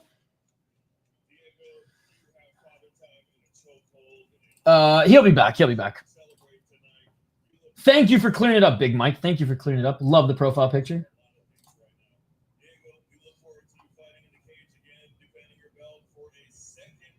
Okay, it is a defense. So he brought the belt in which that he has at his house with him. Sorry for the confusion, guys. I saw 2 belts over him, and I'm like, oh, fuck.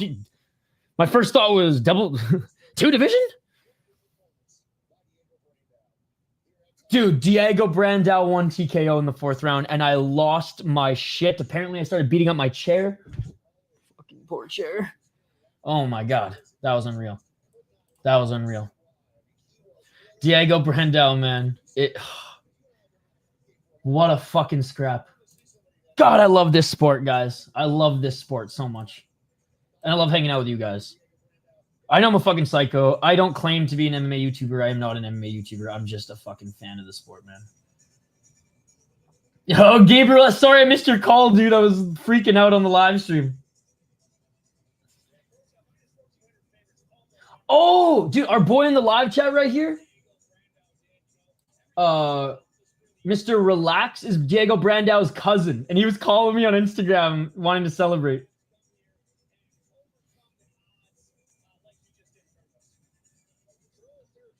Unbelievable. Oh, man. Thank you guys for sharing this moment with us. It's over. It's over, unfortunately, but what a great card. What a great card.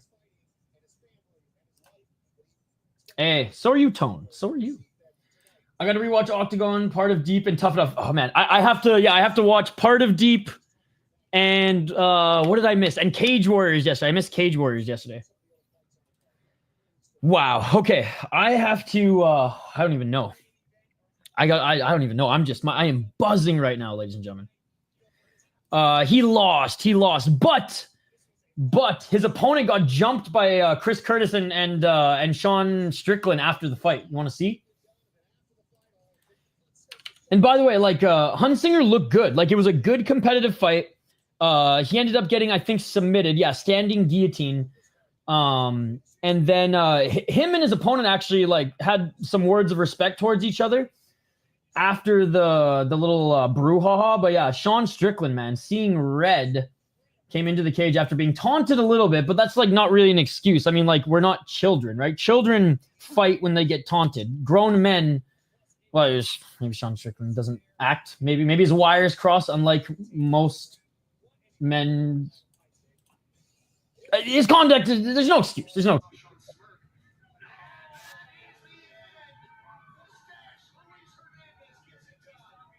No disrespectful there. But, jeez, bro.